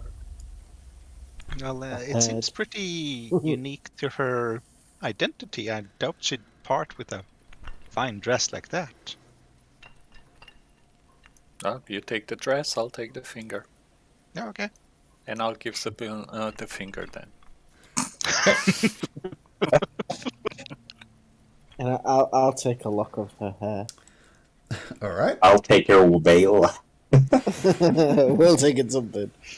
All right. Souvenirs. Very good.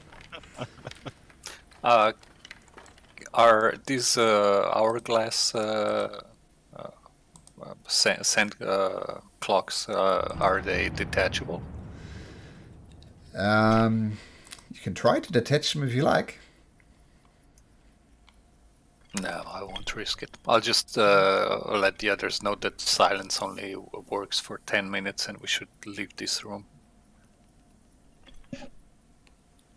I'll hold up the hairs and just be there. Her hair looks like wiggling worms. It's disgusting.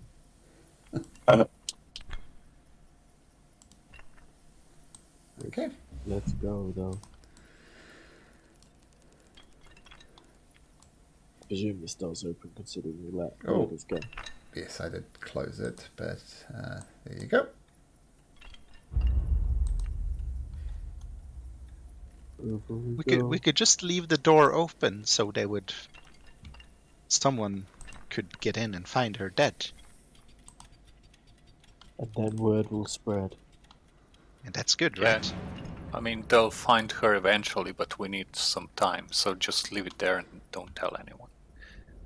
The longer it takes for them to find the corpse, the more time we have to free Zabilna.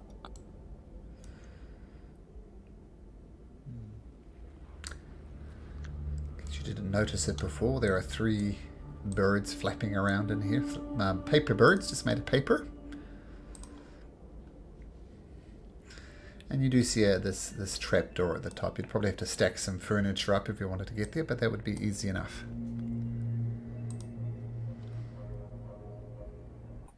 I guess we'll move that table over. Sure. Easy enough to do.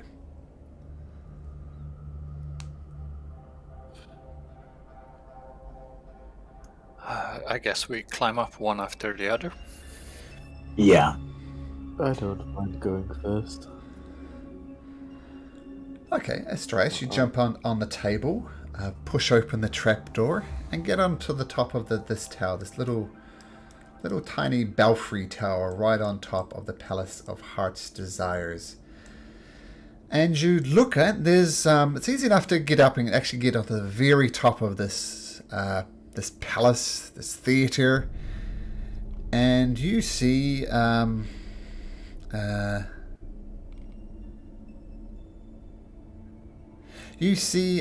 a little bell. Catanza, there's a 50-pound silver bell.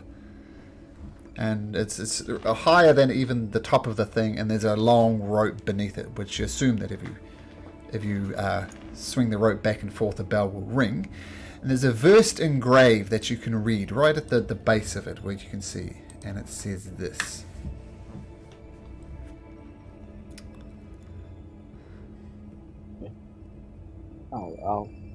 I'll just extend my hand down through the hole to help pick everyone else up. Pass Okay. me Matilda. Ah. Pick me up. Yeah, I'm gonna grab Matilda and just throw her up to Astraeus. And then as Matilda's up, I'll go. If you ring that bell, we'll be taken to our heart's desire. I guess we'll wait for all the others to get within the bell then. Okay, And you I'll all extend my hand down. rise up, and you're all more or less underneath the bell.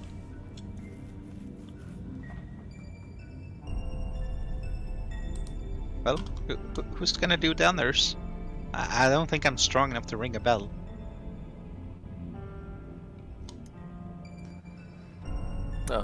Guess it doesn't matter who does it. Yeah. I'm fine with ringing it if you're okay with it. Yeah, I Okay. think you Bells should like do a it. musical instrument. Make a song out of it. Yeah. I will pull the rope with all my musical knowledge. Okay, and the bell starts ringing. And you wait for a second or two, and off in the distance, flying nearer and nearer, you see 4 giant cranes, and they all land more or less next to you, and they get down on kind of their haunches, waiting for you to get on top of them, it seems. I'll get on one with Matilda, I guess. Oh wait, Yeah. there's only 4 of us. Yeah, So one each, right? for Yeah, one each. One each. It's 4 birds, 4 of you. Yep. I want to try to mount the one that looks most sturdy. They all look about the same. Yeah. Okay, so I assume you all mount up onto the cranes, Yeah. and they pick you up, and they start flying. And as they rise higher and higher, you get a view over the entire area which you've travelled thus far. You see the swamps of Tither. You see of Hither, you see Tither's foresting thing, and you see the nightmarish landscape of Yon. And you eventually land outside the Palace of Heart's Desire. Now, as you do land,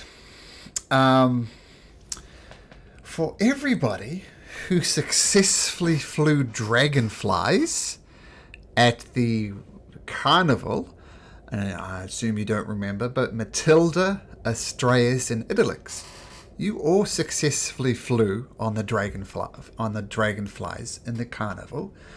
And so the birds each pluck a feather and they give it to you.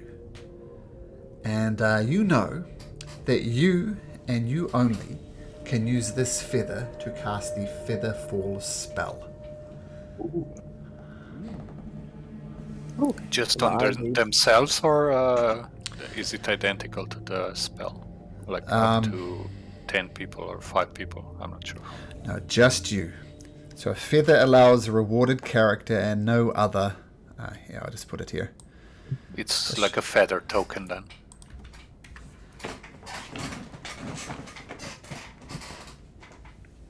Yeah.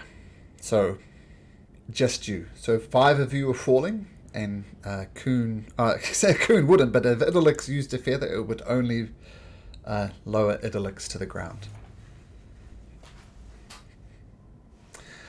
Okay, let's get over into the Palace of Heart's Desires. Oh, is that the right one? Lower. Yes. Let's get all you guys on here.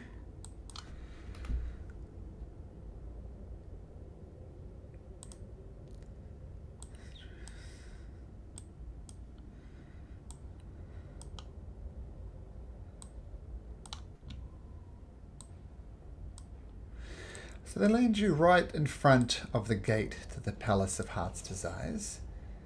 And this is what you see.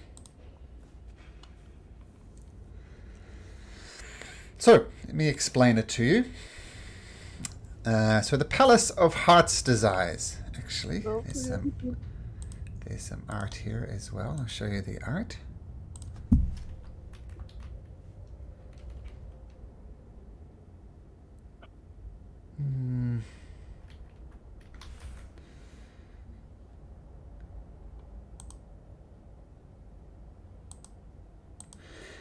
Yeah, so this is what it looks like from the outside.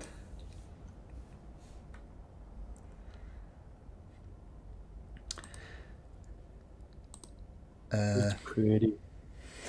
Yeah, that's a fairy tale castle. So it's like a twilight palace, and it emerges dreamlike from the clouds as you land on these cranes. A giant marble tower, ringed by delicate spires, cast its shadows over the rooftops below. Another tower teeters nearby, nearly torn from its foundations and held aloft by a coiled beanstalk. Monstrous vines cling to the palace walls and choke the promontory of rock on which it perches. Can I just ask how long that flight was? I'll say a good hour. So you'd like to attune to that ring? You can. Of course. Okay.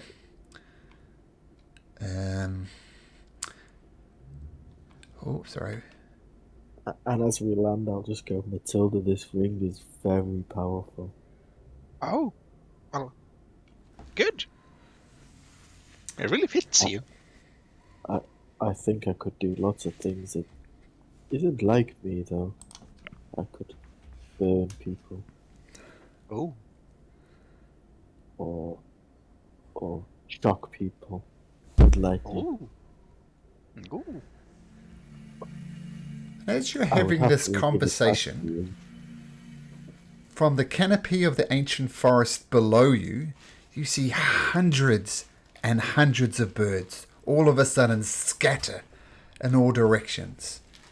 Moments later, a much more fearsome creature erupts from the woods. A sinewy, pale green black dragon that takes to the sky and flies towards the palace. Its mighty wings carry it to great heights.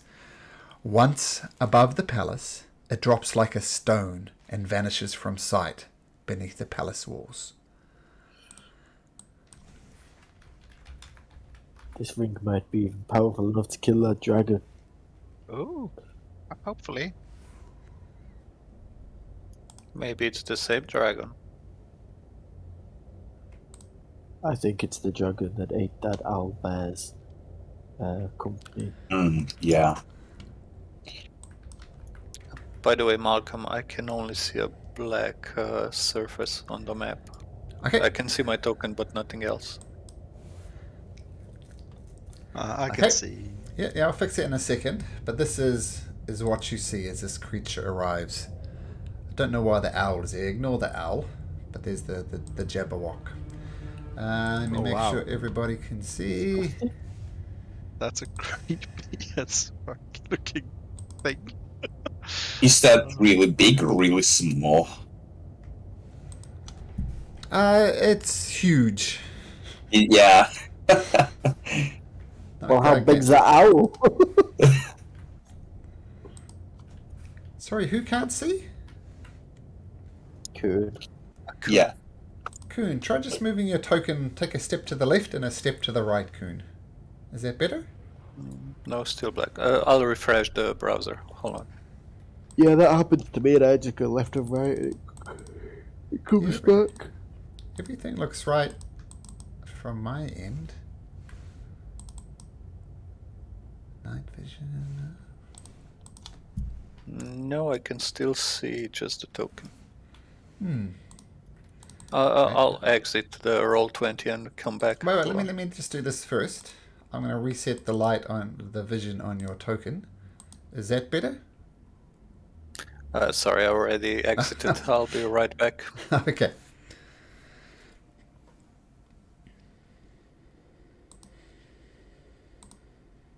But no, still just the token. This is Kuhn. How do I give you night vision? Maybe that'll help. How's that? Yeah, now I can see. Great. Okay. And everyone else can see? Yep. Okay, that was weird, but that's okay. So you're at the front gate. An ivy clings to a set of silvery gates embedded in the palace's outer walls. A luxuriant garden can be seen behind the bars of the gates.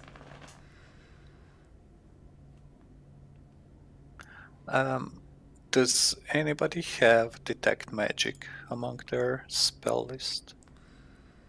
I, as a furball, just know it.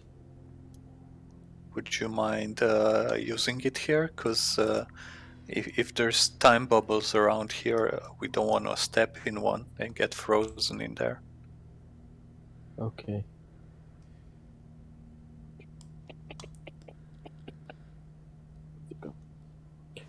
Oh no, I've also got it cast, but I'll use my furball magic version. Okay, so use your furball magic to detect magic.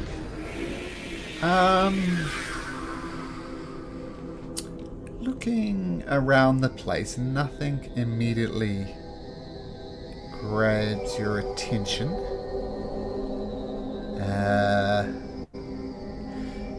There seems to be a faint aura all over the place that gives off an aura of, if you just give me a second.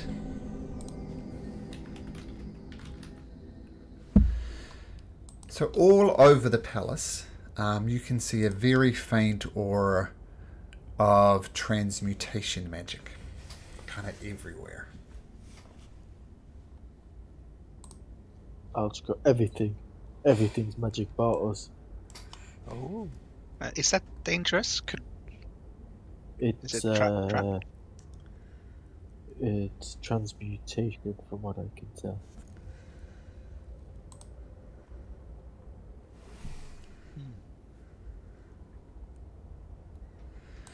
Astraeus will say would know this. And spells that you know would be transmutation of things like Druid, Craft, Mold, Earth, Shillelagh, Thorn Whip, Create or Destroy Water, Jump, Long Strider, Zephyr's Strike, Barkskin, those type of spells. It all seems very natural, nature, magic around here.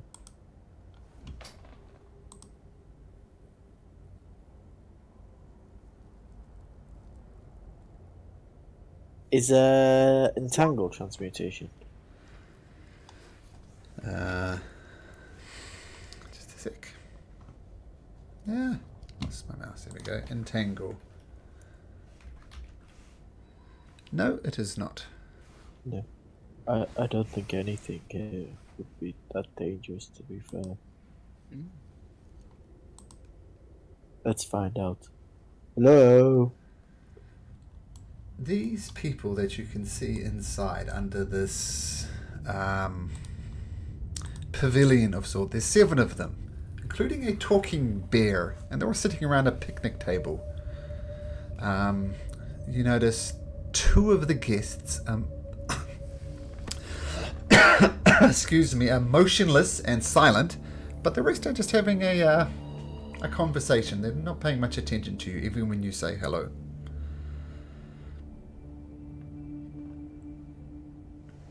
Can we come in? Come in. I almost said it immediately. No response. I'll cast Minor Illusion and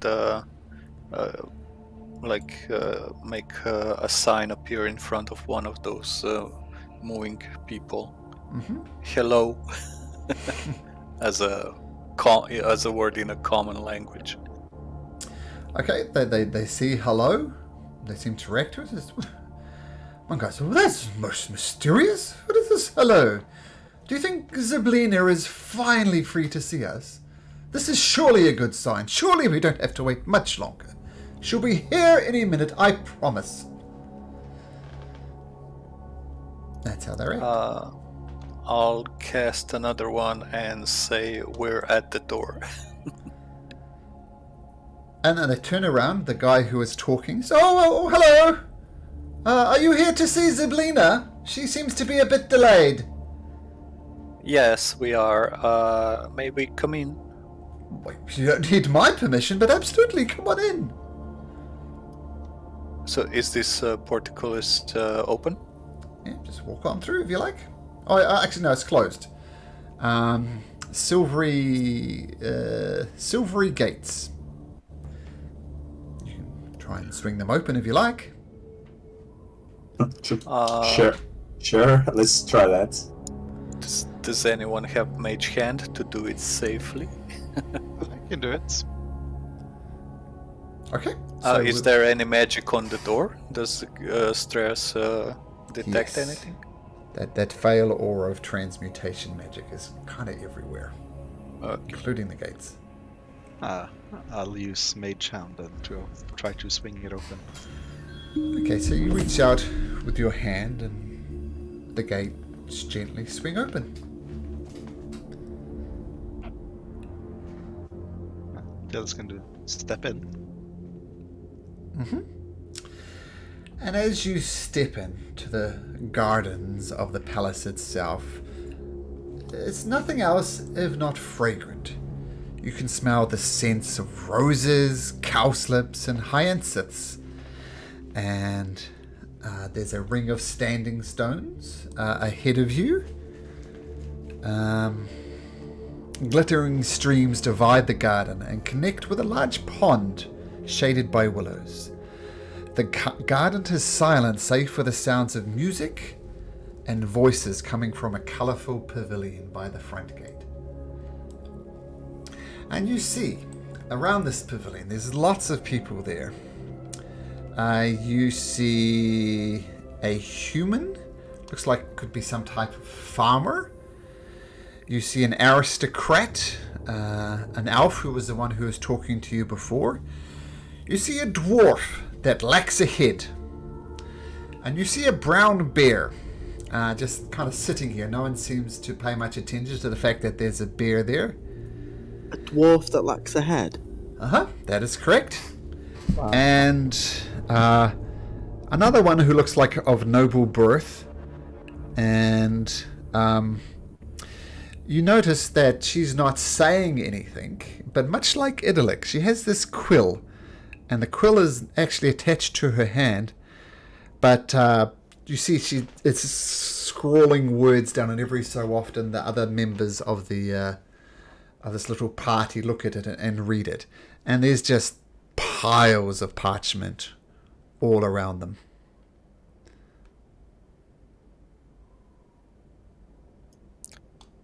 I I'm guess. gonna go there. Oh, sorry, and there's two other guests as well. There's a halfling, and there's an orc as well, and they are just frozen in place. They are not moving at all. So yes, I take this as a good sign, this hello, and we're at the gates. Zyblina will be here any minute, I promise it. I know we've been waiting for a long time, but don't worry about it. Isn't that right, Obel? And the Headless Dwarf stomps his foot twice. And you see the lady scribble something. Everybody looks at her. I don't honestly know how long we're going to Jira. But you'll be here any minute. I promise it. And the noble turns around to Kuhn Is and it says, just "What?" me that can't hear Malcolm, or No, is it Malcolm, you've everyone? gone. I thought I'd disconnected or something. Yeah, same. Yeah, exactly. I've given my Malcolm, monologue. can you hear us? Because we can't hear you. There, yeah. My mic just disconnected a little bit. Oh man. You heard the description of everybody that was here? Yes. Yeah, the dwarf stamps his feet. Ah, yes. Okay, so yes, my mic, the cord got a little loose. The person who was talking to you before, turns to Kuhn, says, a satyr. This is surely a good sign. Zyblina will come. Another fey creature. Tell me, why have you come? What favor are you looking Zyblina to do for you? What wish would you like her to grant? Oh, actually, we're here to help her, not the other way around. What could you possibly do to help Zyblina? You just need to wait. Well, we'll see. We'll ask her. But in the meantime, you say you don't know how long you've been waiting here? Oh, let's see. How long? Let me think. It's been longer than a day, but how long has it been? Do you know when you came here? Yes, I definitely do. Yes, it's been longer than a day. What do you think, Majira? How long have we been here? And she scribbles something down. Was it? And she says, a month? Question mark? No, it hasn't been a month. Don't be ridiculous. What do you think, Sumai? This is the farmer. Says, well, I don't have a good sense of time when I'm planting my crops. It's been, I don't know, it's been a long time. I know, just say a long time. We're not entirely sure. And by the way, the music you're hopefully hearing is being played by these badgers over here. Oh, really? Yep. Badger Okay. minstrels. Yep. Would you like some tea? Sorry. Would you like some tea or cakes? They're delicious. No, thank you. We had breakfast before we came here. I'm playing it safe. Do you work for Zyblina, or are you just waiting for her? We're waiting for her. We heard she can grant wishes. Yes, we've heard that rumor too, but we're not here to make our wishes come true.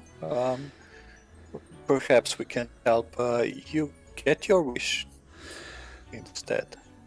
Now that you're getting a closer look at this noble, you notice he has very, very grey skin. And he taps it. And it sounds like stone as he does it. Well, I had a rather misfortune.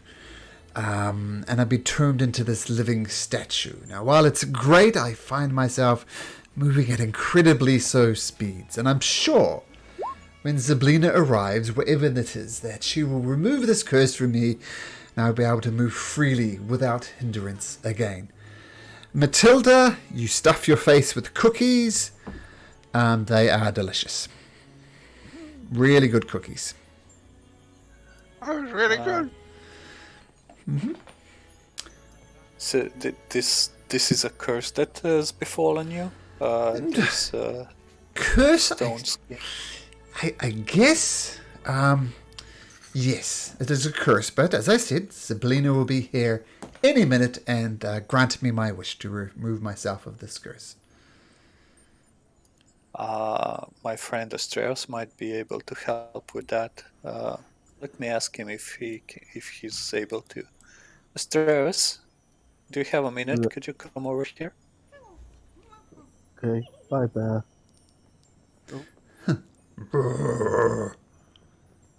It I'll be seems back. this.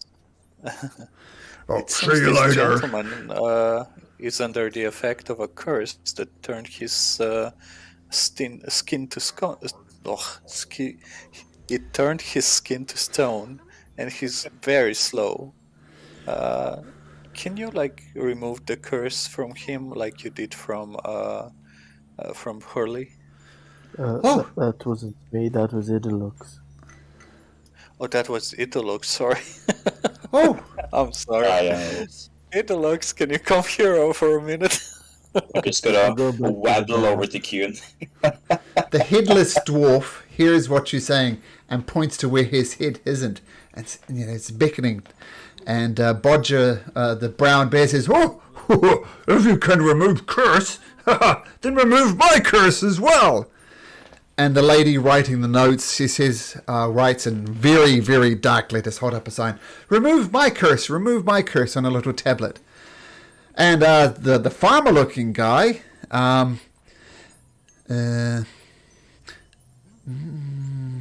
actually, I should have explained this. The farmer is holding a pumpkin in his hand, and the pumpkin's got a mouth, and it's kind of absent-mindedly chopping.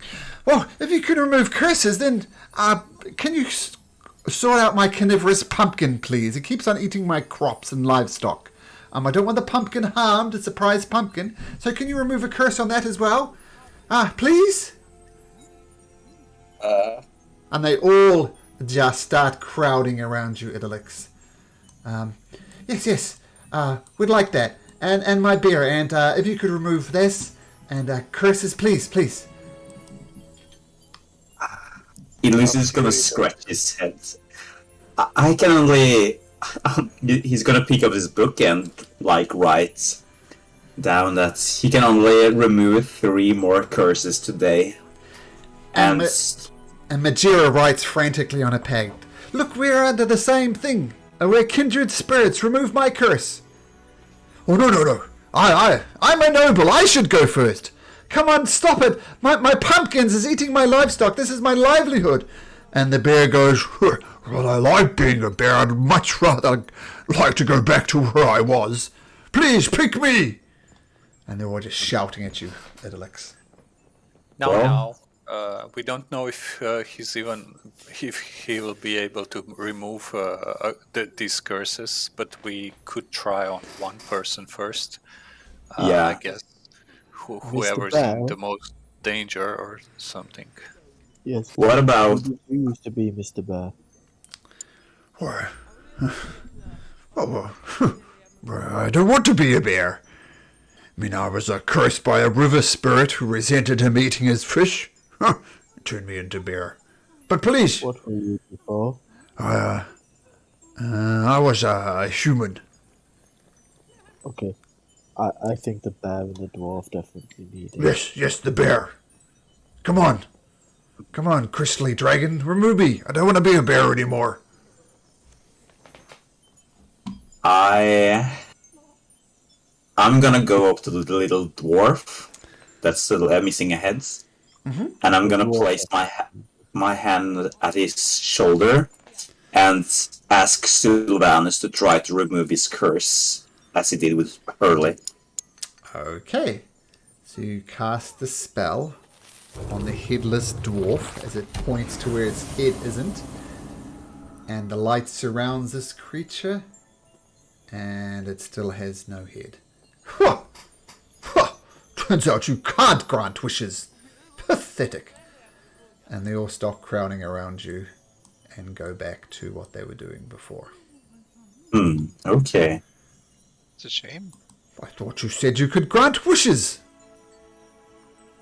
No, we could remove a curse, but it seems this is stronger than just a normal curse. Well, that's no good. I guess we will just have to... Sorry. We'll just have to wait for Zablina. We've been waiting for a long time. Was it a week? 10 days? I'm not sure. I can't remember. What are your names, by the way? My name is Hoof. Hoof? The verbal goer there is Star. This is Id, and what was Matilda's nickname? Fake name. I introduce all four of us with our fake names. Just a pleasure to meet you all. Yes, if you see anybody called Astraeus, Matilda, Kuhn, and Idolix, can you please send them our way? There's a present here that's been left for them. What? But if you let them know, if you see them, then we're not. I'm a noble after all. I wouldn't dream of opening someone else's present, but there's a present here for you, for those people. My name is Astraeus. My name is Astraeus. My name is Astraeus. Yeah, we're the lost and found. I'm actually Matilda Catsklow. We're just being careful. I want a present. Whoa, make a group persuasion check. Everybody roll persuasion. I just can't keep secrets, so. Persuasion. Actually, at least we're going to get a minimum of 22. Ignore mine. I still claim I'm Hoof. I'm not admitting to anything. Well, you do match the descriptions here. I think... Here's a present. And hands the present to Astraeus. Thank you. Is there any magic on the present? Any magic auras that Astraeus can detect? No, not on the packaging at least. Okay, I'm going to run over here and start opening it. Go, Matilda, get yours. Okay, before you open it, there's a note on the outside written in Draconic. Anybody read Draconic? Yeah. Edilix can? Yeah, I'm gonna come over and claim my gift once I've given each of the badgers playing the instruments a scratch on their heads. And then I'm gonna come over to the rest. Oh, I'm sorry, there's one present for each of you. Oh. Yeah, so there's one written on it with Matilda. And then it says on it, which Edilix translates for you, it says, "Many thanks. May fortune smile on you. Yours, Sir Televar." Ooh. It seems like he made it to the right place. Hope he's safe. I'll shout, "Hoof! It's from Sir Televar. Go get your present."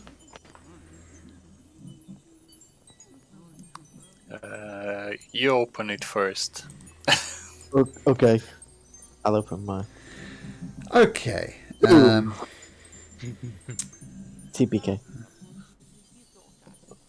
Yeah. Nope. This is what you get.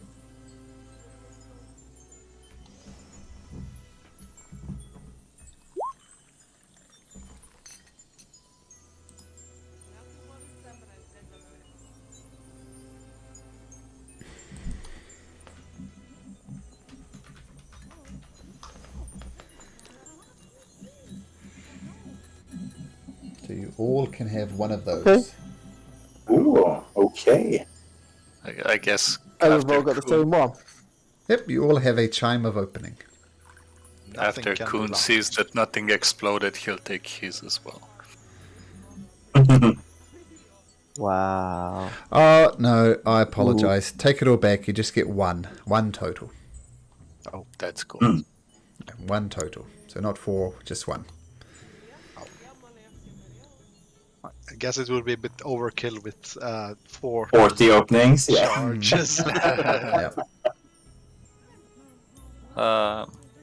I'll ask the guy that I spoke with earlier. While we wait, would it be okay if we walk the gardens here? They look lovely. Of course. Zablina, yeah, just if you want to pass the time walking in the garden, go for it. Zablina will be here any minute, I promise. Thank you very much. I will You see say you the- soon. You're saying the present was one present box to all of us. There's a present on the table. All your names are written on the tag. And there's also that draconic script, Many thanks, may fortune smile on you, you're Sir Televar. But yes, it is only one chime of opening.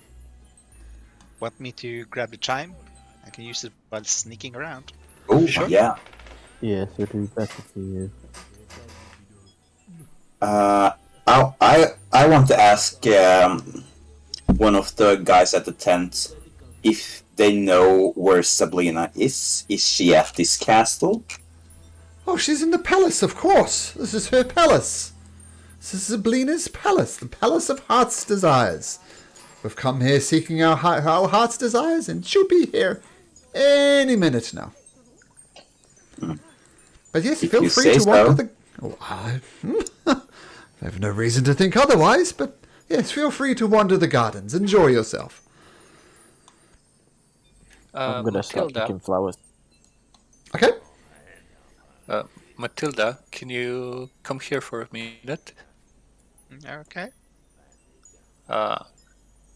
Let's just have like a random conversation while I stand on the other side of the gate. I want to see if time flows differently inside than it does outside. No, Okay. you stay in, or I stay in. We need to be on different sides of the gate. It's a nice little dance. Hello. Do I speak hello. in present? Everything appears normal, Kuhn. It seems the reason why they didn't react is they just weren't that interested in talking to you from the other side. But now that you're in, they were happy to talk to you. But time appears to flow the same. Thanks, Matilda. I was just worried that time is running slower in here and will get old. Well, or maybe it's... Yeah, it should be running slower if it's stopped. But yeah, never mind. I just thought there would be a difference between the inside and the outside. Okay, Start Idolix. frolicking. Idolix, Yeah. as you look at these standing stones, they are moss-covered and form a ring in the middle of a small clearing. And an arcane sigil is inscribed on the inward-facing side of each stone. And the space between the stones is free of vegetation. And I think Astraeus cast Detect Magic. These stones are giving off an aura of conjuration magic.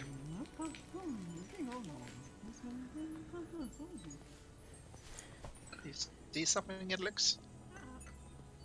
Did you say sigils on the stones? Yeah, on the inside of the stone, all the stones facing inward, there's a sigil on each one of those. On the inside. Are of they the stone. Are they the same sigil or different ones? Different. Okay. If you like, you could make an Arcana check.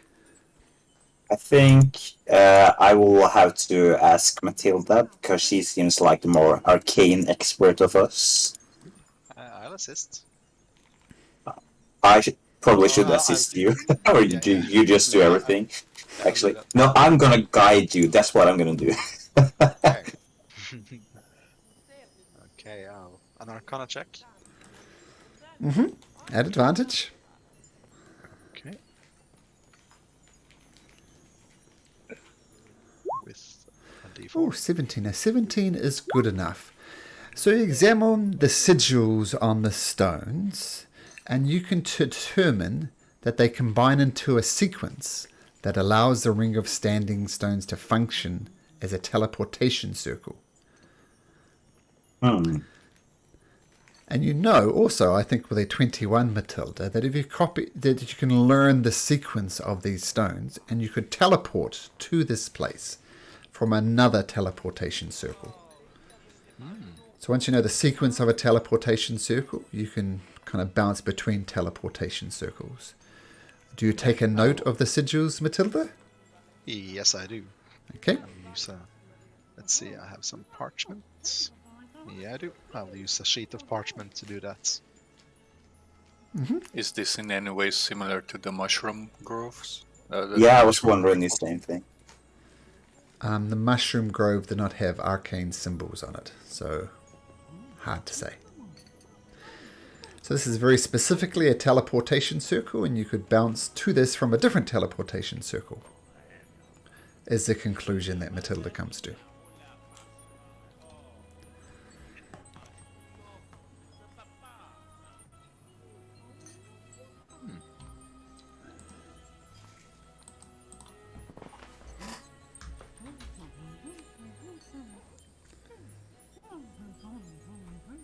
The flowers here are very beautiful.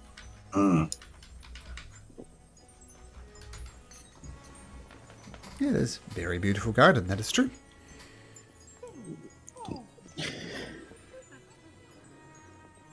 Bye, Mr. Bear. Hope you get turned back soon. Oh, thank you, and thank you for the scratches. I appreciated it. It's okay. I thought you were an actual bear. Well, I am an actual bear. I just can talk. Okay, Idylix and Coon. You go have a look at this thing over here. And it's a marble fountain. Rises from the plinth on the bank of the stream. Overflowing with frozen water that spills from the mouths of sculptured animals. The frozen spray surrounding the fountain creates rainbows in the air around it. And once again, Astraeus, the detect magic, gives out an aura of transmutation magic around the fountain.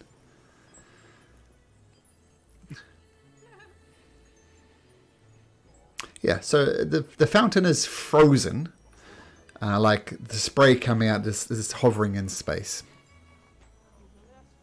Okay. Frozen water.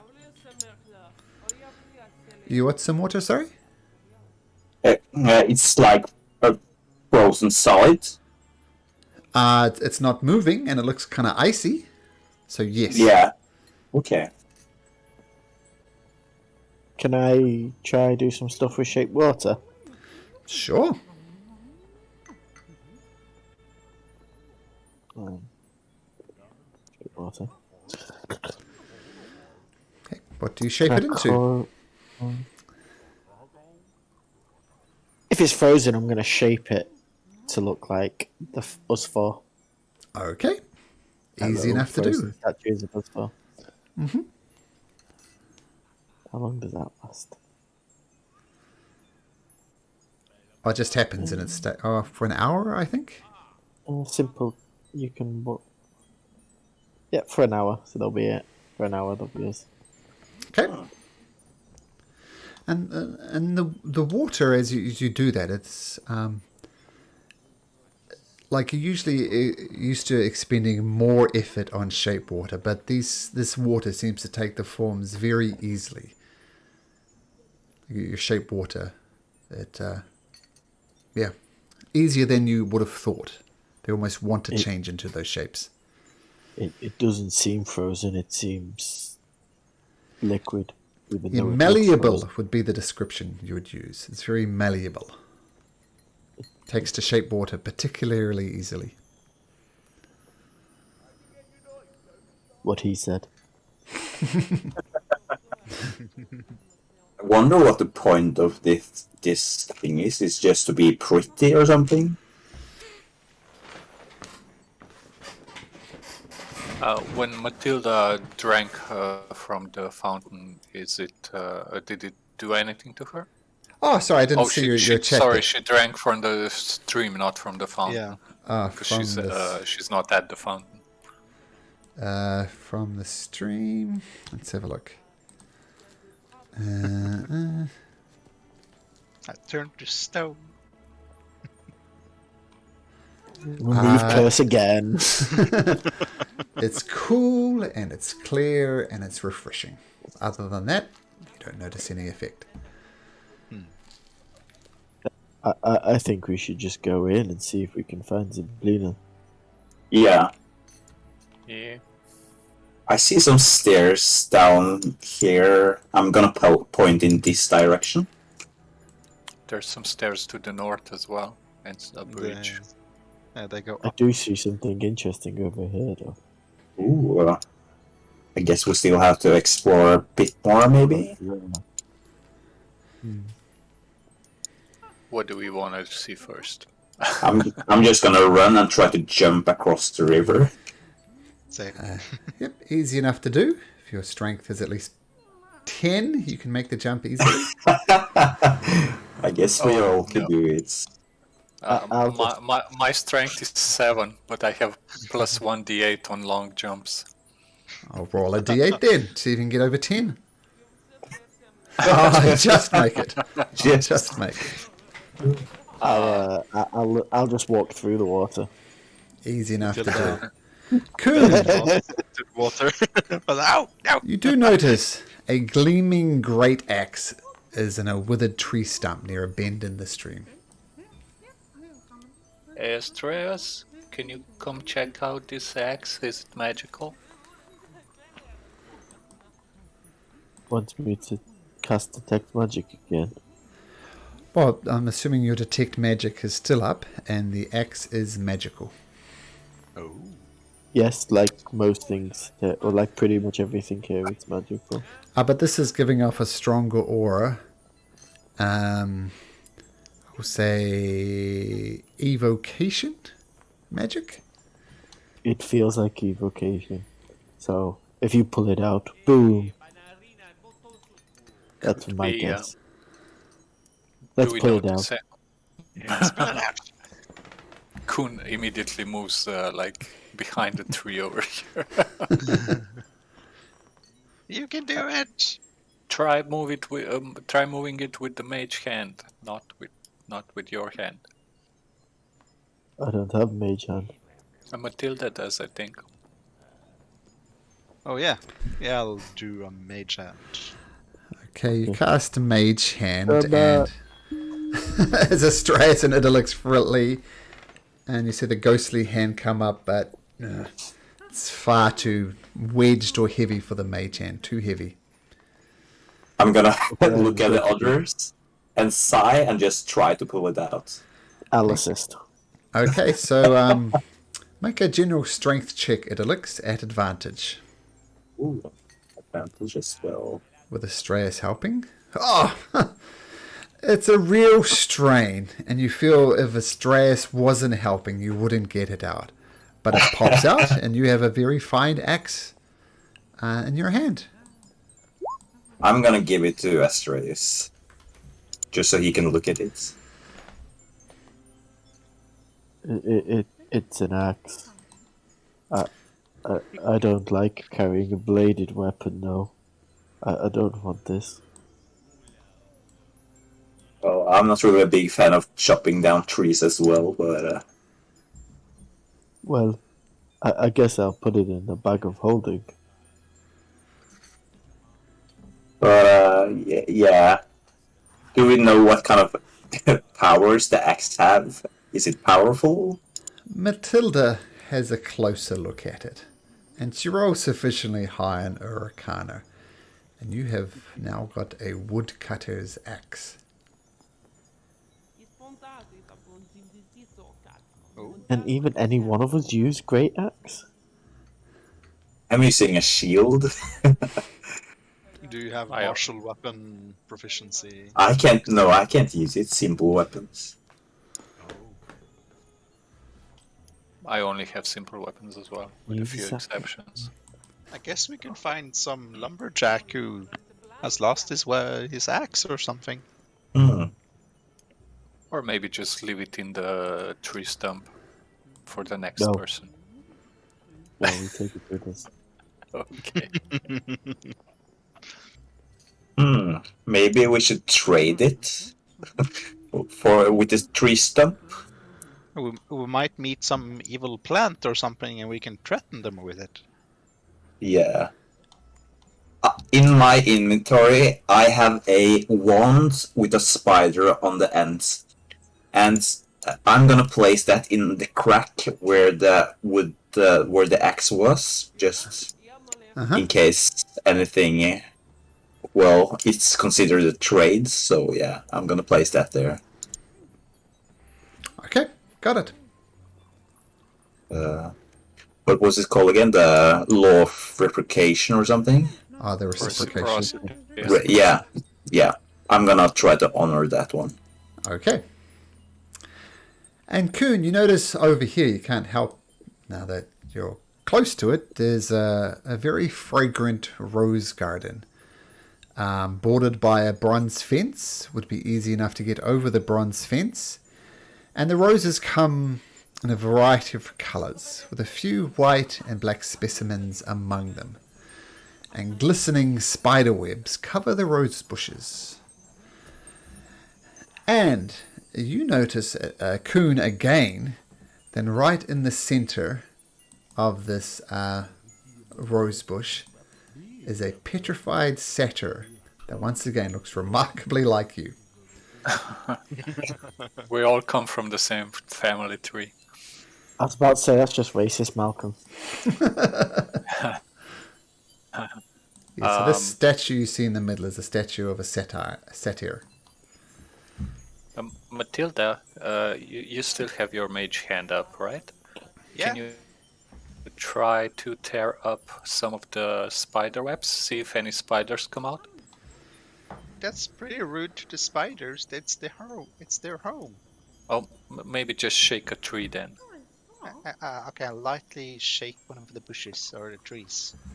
I see a gap around here. I would say as you shake, using the mage hand to shake the bushes. Okay. Yeah.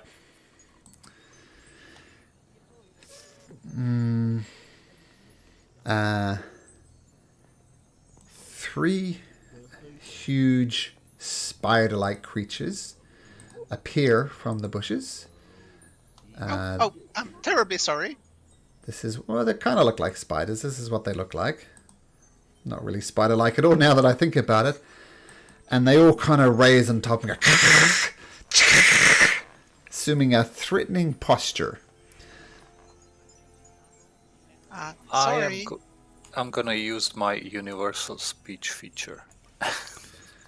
Okay. Okay, let me just check. The I can chosen use it creatures once per day. magically understand. Do they need to have a language? It's regardless of the language I speak, so they can magically understand me. Can magically understand you. Oh, so they can understand you, but they can't reply. Fine, at least we're halfway there. Okay, I'll just say- that's how I'm reading it. You choose who can magically understand you for 1 hour. So they can understand you, but Okay. can't communicate back. Okay, so what do you say? I'll say, like Matilda said, like we're very sorry to disturb you. We were interested in the statue in the middle and wanted to take a look at it, but we didn't want to disturb the place in case anybody lives there. Should we go away or yeah? Do you want us to leave? That's what I'll say. Says his once for yes and his twice for no. Make a persuasion check.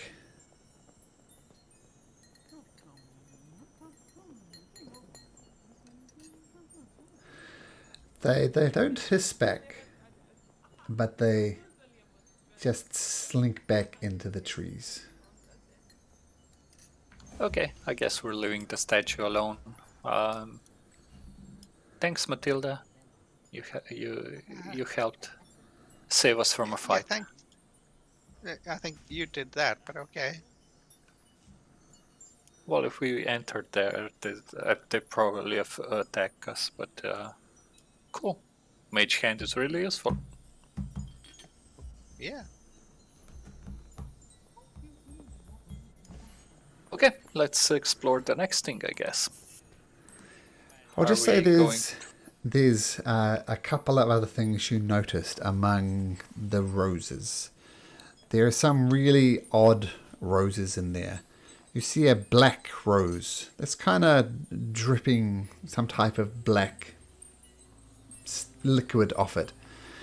There's a blue rose in there. It's kind of like has little bits of static electricity zapping around it. And there's a green one that looks like it's issuing some type of gas. And there's a red one that looks almost as if it's on fire. And there's a white one covered in frost. Can you ask them if you can pick a rose? They look interesting.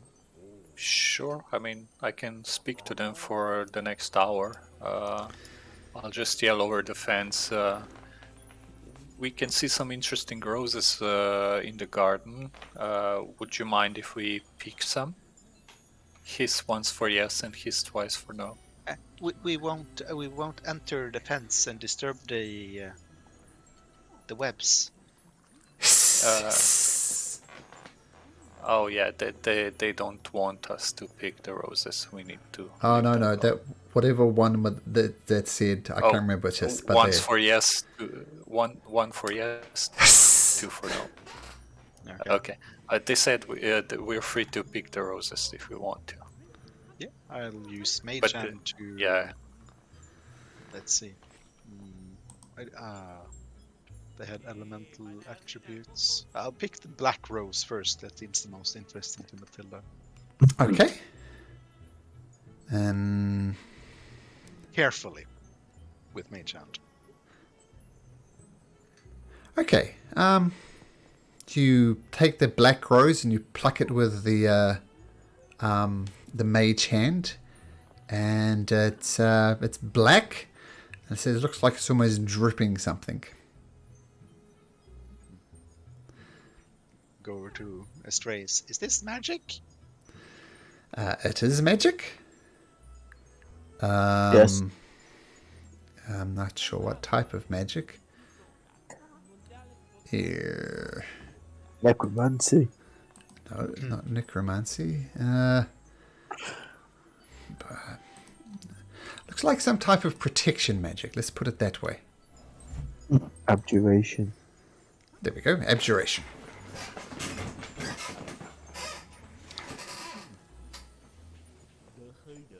Well, start. What? Can you ask if it's dangerous to pick more than one rose? Cute. I'll ask them, and the same. One for yes, two for no. So is it dangerous to pick more than one rose? They hit. No, they hissed pss, pss, twice. Just take one of each rose, and then we can leave them alone. Yeah, I'll do so. Okay, so you pick the black, blue, green, red, and white. Done. Yep.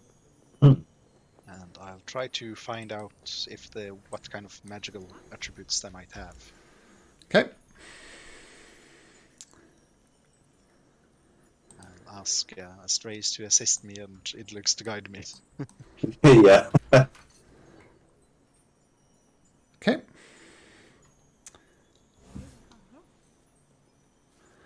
That's Eh, an Arcana. yep. Oh, that's a low roll. Hmm. A D4. 14, yeah. Okay. So you work out this is what each of the roses do. All fairly similar.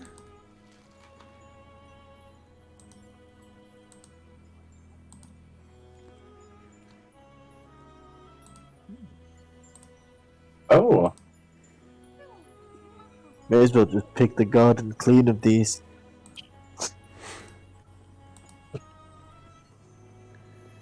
So you should see the black, blue, green, red, and white roses there.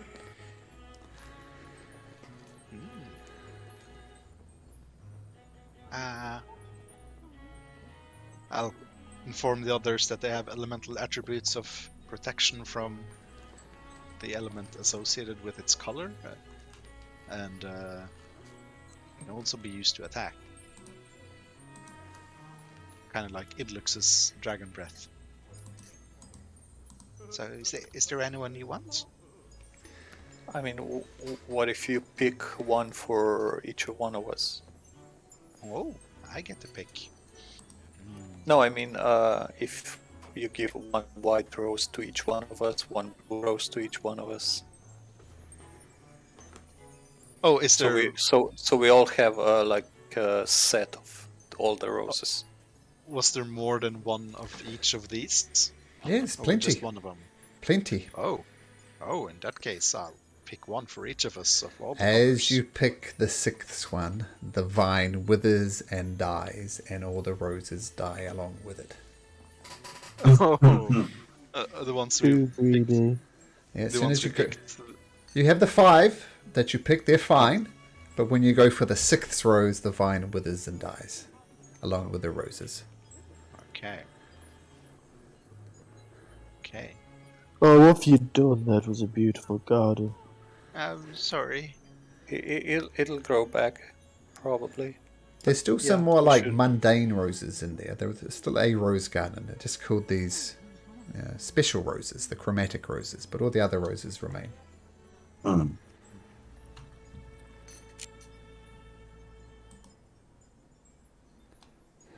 Well, I think the green one should go to Idlux because that's your color. Didn't all the roses? Yeah, didn't they just crumble? Or was it the ones that were left on the stems? The ones that Yeah, were left on the stems died, but you have a functioning chromatic roses. The ones you picked first are still perfectly fine. Hmm. I actually think Matilda should have the poison one because She's been poisoned before. yeah, she Yeah, likes to play. Yeah, that's a good point. I'll grab the green one.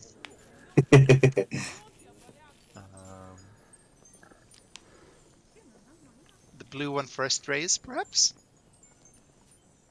I wouldn't mind the blue or the white either. Oh,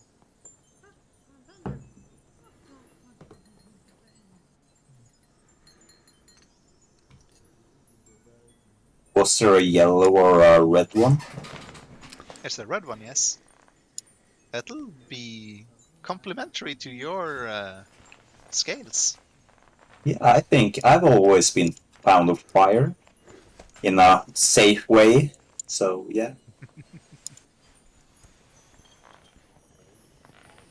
I could take the red one. I'll take the black if that's okay. Yeah.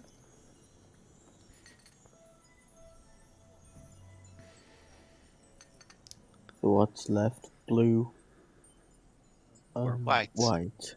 Yeah, the You get to white pick. one. Well, Let's roll for the last one. Rollies. Good old rollies.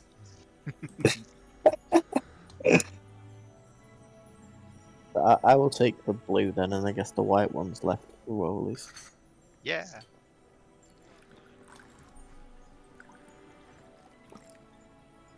Okay. Let's It's roll in a d4.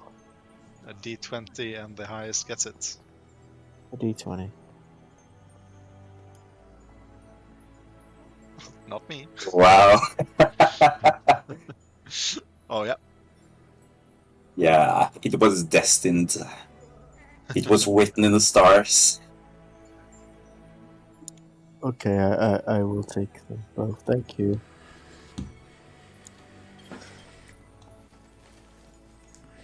I'll put them both in my hair. Okay, cool.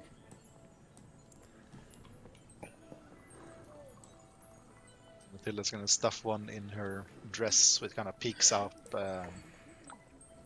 from her collar. Mm-hmm. Do you think we could ask these creatures for some information, something that they can answer with yes or no? Like, is Vilna in the castle north of here, or something like that? I personally think we should leave them. We've disturbed their garden. Yeah, I think so as well. I don't think they'll have any much more information than the others in the garden. There's much more of the garden to search, or we could just go to the castle. You want to check out the ramparts to the south of there? Or just head in? I'm curious about those stairs to the south, actually. Let's go. Again, I'll just walk through the stream. I'm not thinking. Okay.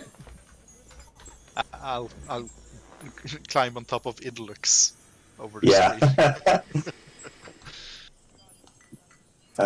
By the way, does this flower smell of anything if you try to smell them?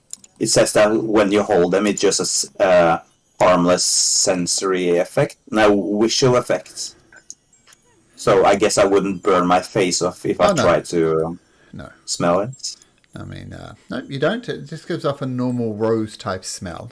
Obviously, yeah, they look a little different to that. So you're heading over to that tower, and the base of this tower is 10 foot higher than the garden floor. Yep. Would you like to go? I mean, there's stairs up the top with some doors. Yeah. Look for traps, Matilda. Nothing's trapped here. It's gonna be okay. It's gonna... And... I'm gonna knock at the door. Okay. No response? I'm gonna look at the others and shrug.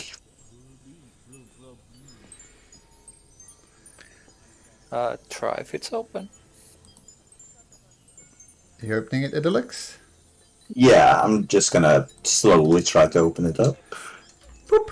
God tower. Ooh. Inside, you see oak trees fill much of the interior of this tower. Rays of light cut through the canopy, illuminating a marble pedestal that stands at ground level, swathed in tree roots. A hulking lion, seemingly made out of iron, stands on this pedestal, flicking its tail in irritation. You can call us envy. Does it speak common? It speaks common, and that's what it said in common. Okay. You can call us envy. You can call us envy.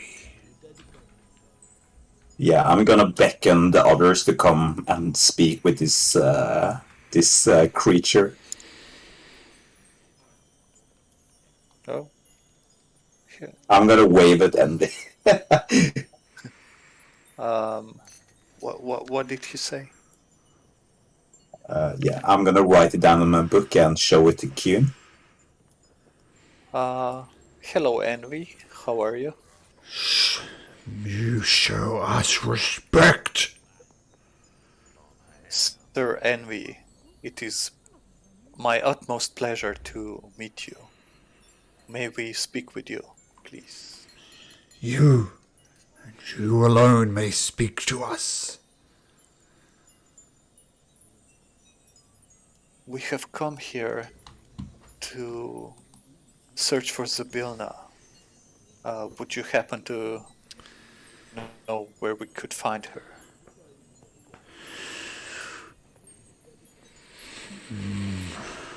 Who are these companions with you? They are cowards. They are not showing reverence. Perhaps I should eat them. Greetings, sirs.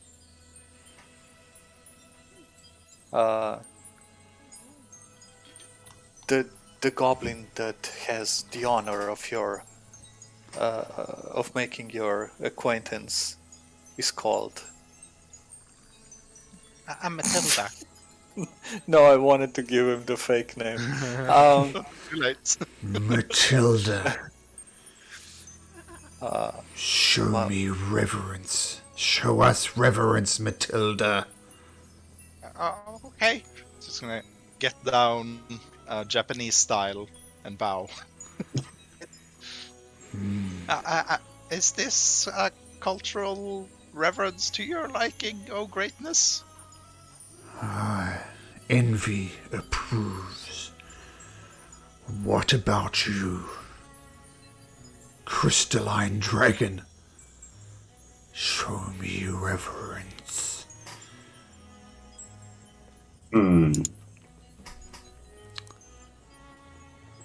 I'm gonna pick up my wooden guillotine, which I got way back, and I'm gonna gently place it on the floor here, son, and point at it. And point at Envy. And then point back at the guillotine. I'll say, my friend Idolux does not speak, unfortunately, but he is presenting you with a gift. I hope it is to your liking. Why are you here? Like I mentioned, we are looking for Mistress Zabilna. We're just exploring to see where we can find her. We were hoping you would be able to point us in the right direction. We and our counterpart were created as a pair to protect the gardens from intruders in Zablina's absence. Our presence here means that our mistress is gone.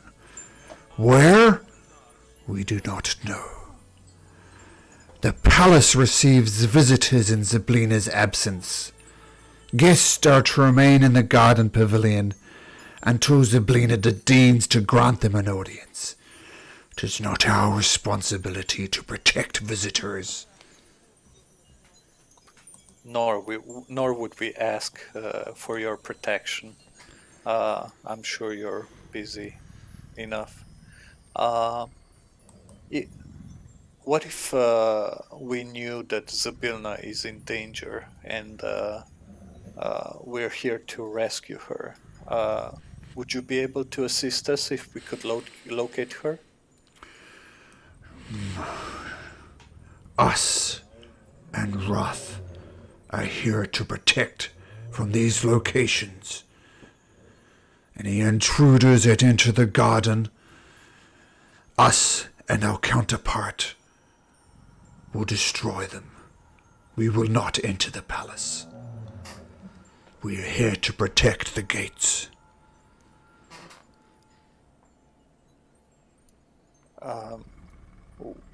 How do you define an intruder? Who is an intruder? Because we are in the garden, but I assure you we only have peaceful intentions. Us have been watching you closely.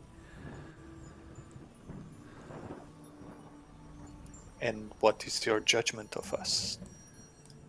Or your opinion, I guess. You seem of good intentions. You showed reverence to us. You came with humility before us. I sense no evil in your heart.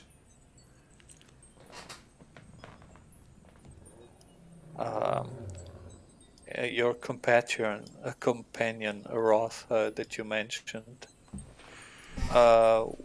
Where can we find him, or rather, if we stumble upon him, how should we address him? With the same reverence as we did you? Yes. That is good to know. Thank you.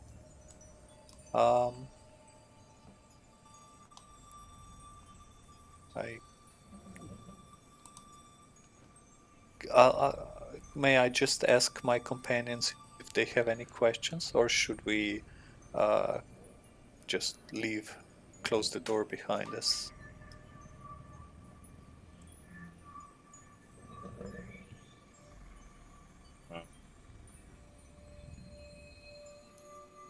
I'll turn to the other. Yeah, Where? Sorry, go ahead. Yeah, I'm just wondering where Wrath is. Did we say so? Wrath I'll is ask. in the other tower. And he points over to this tower over here. Oh, okay. When was the last time there was an intruder in the garden? Do you perhaps know? It has been at least a year since we have seen Zyblina.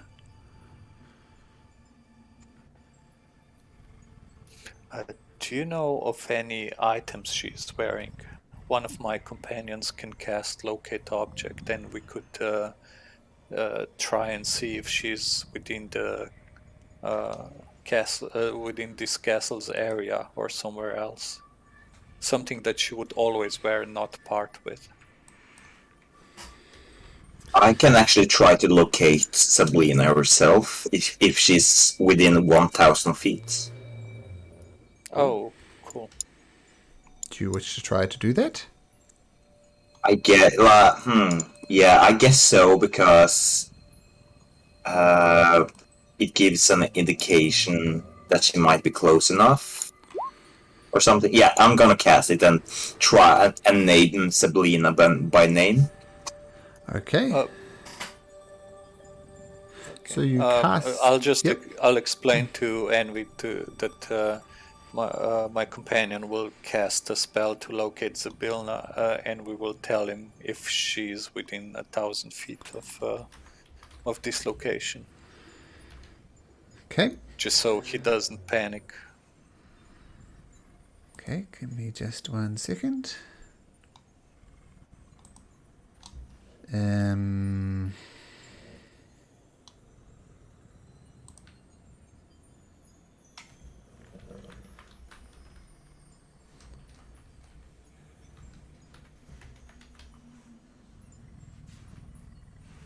So you cast your locate object spell, and you do not get a reading. So she's either more than 1,000 feet away, or something else is going on, but you do not locate a creature. Yeah, so most likely that gives an indication that Sabrina is not close to us in the closest part of the castle, but the castle might be bigger than 1,000 feet. And you're concentrating on it for an hour, so...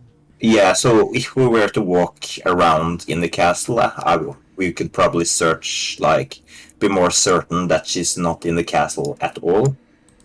So, yeah. Okay. But this lasts for an hour, right? So you can keep it up, and maybe it'll ping. Yep, I'll let you know if it pings. Thank you for granting us an audience, Sir Envy. If we find Zyblina, we will let you know. We find Zyblina, and Zyblina takes rule. us watch will be done. Let's hope we can bring you some peace soon. Envy nods. Is there any useful information you can tell us about this place? Something, maybe things we should watch out for, where we shouldn't go. Beware of the spiders in the rose garden. We've actually met them, and we managed to talk our way out of a fight, I guess. So they just went back to their bushes, where they still are. If you are of good intentions, which us think you are, then you shall talk to the maiden in the pond. Who is the maiden in the pond? The statue in the middle of the rose garden, or someone around the fountain? Those are the places we visited so far. If you do not know what a pond is, then us cannot help you any further. We will look for this pond that you mentioned, and we'll keep it in mind to ask her. Thank you. Okay. Farewell. Us And says farewell. greetings. Farewell to both of you, I guess. And I'll start leaving and close the door behind us. Okay. Yeah. I'm leaving the guillotine behind. Okay. I guess we should look for a pond. Maybe somewhere next to that stream that we crossed earlier. I guess we would have gotten a... yeah, if it's this pond, I guess we would have seen it when we were close to this area. Yeah, I mean, We could there head is over. definitely something that looks like a pond here.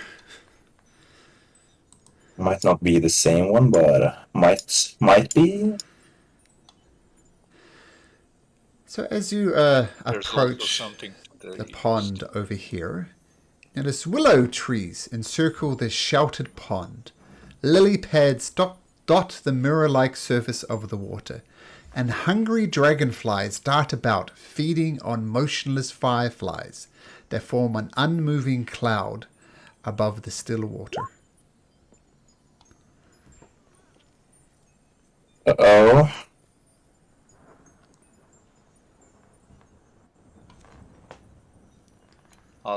I'll step to the edge of the pond and I guess yell in the direction of the center of the pond.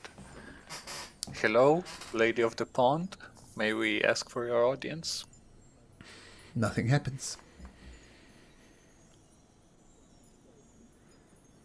Matilda, can you use your mage hand to like disturb the water a bit? Sure. We could get Astraeus and he can do the watery spell thingy. Sure. Astraeus? Astraeus! Maybe he disconnected? His token is I guess- still by Envy, so I'm not sure. Maybe he is disconnected. Yeah. I guess Okay, we'll- guys. Oh, come on over. Uh, You want me I to guess shape we the could, water? Yeah. Make a swan or something. Okay. Is shape water a cantrip or a level spell? I think it's a cantrip. Okay, if it's a cantrip, then that's okay. We wouldn't want him to use a spell slot. Okay, guys. And he casts shape water, and he starts making the form of a swan. Once again, he notes to you that it's very malleable water for some reason. And as Astraeus does this, a delicate hand made of water, black as winter's night, silently breaks the water's surface. The hand clutches a crown made of silver needles. Below the hand, under the surface, a school of shimmering black fish take on a vaguely human form.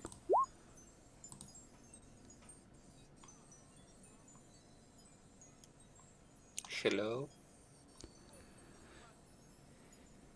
No response. Wait.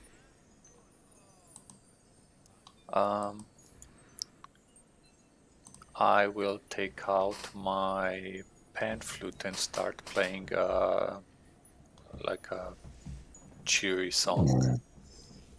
Okay. And critters will start gathering around because it's that magical pan flute that gathers critters. Okay.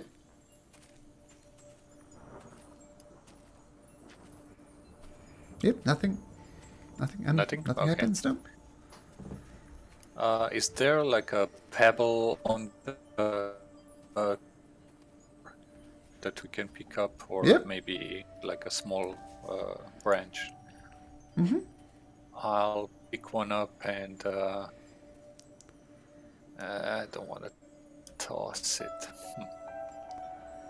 Okay. Oh, I'll cast the message cantrip and point it at the fish that are vaguely shaped as a human.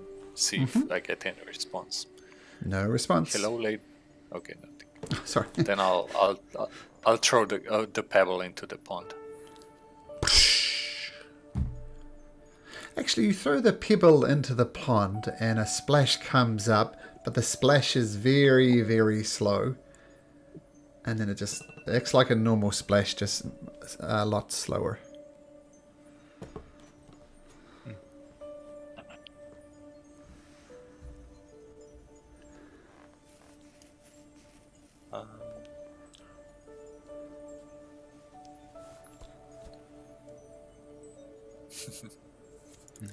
I guess I'll step to the shore and put my hand in it and just like wiggle it around, try to get the attention of whoever's in there. The crown is you could reach it with your hand, right in front of you. So the hand holding up the crown is right in front of you. You could reach out and grab the crown if you wanted to.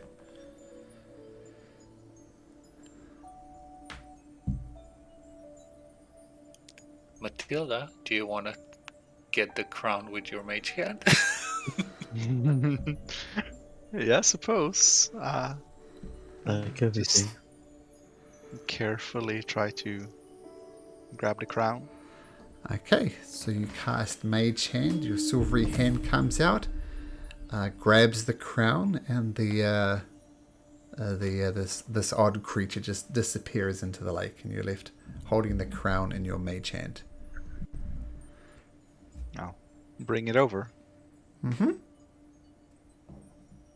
Ooh. Maybe if you put it on your head, you can communicate with the lady or see it. Oh. Maybe just check if there's any like arcane symbols on it first or something. Yeah, definitely. No arcane symbols that you can see. Yeah, but it's an odd crown. It's just covered in silver needles. You think if you did put it in your hand, it'd be very uncomfortable. I'll take off my witch's hat and yank Sir Fluffy Warts, put him in the hat on the floor, and I'll equip the crown and put it Okay. on my head. As you put it on your head, Before you do, I'll just ask, should I maybe put it on? Because it's got needles and I have horns. My horns won't hurt if they're touched by needles. Your head might. Okay. If you want to put it on your head, no problem. But I'm just like for safety issues asking. Well, if yeah, sure. I'll give it to Kuhn. Okay, just place it on my head with your mage hand. Yeah, Okay. I'll do so. number one, It's very uncomfortable. Even with your horns, you feel like, oh, you want to take it off and fairly quickly. And as you're worried about this, you hear a gentle voice on the wind. And it says, the beginning of whenever, the end of ever after, the start of an age, the finale of every moment, and the first in history. And as you ponder what this is saying, I need to collect some kids from school. So, a little bit over time, so got a dash. But thank you guys.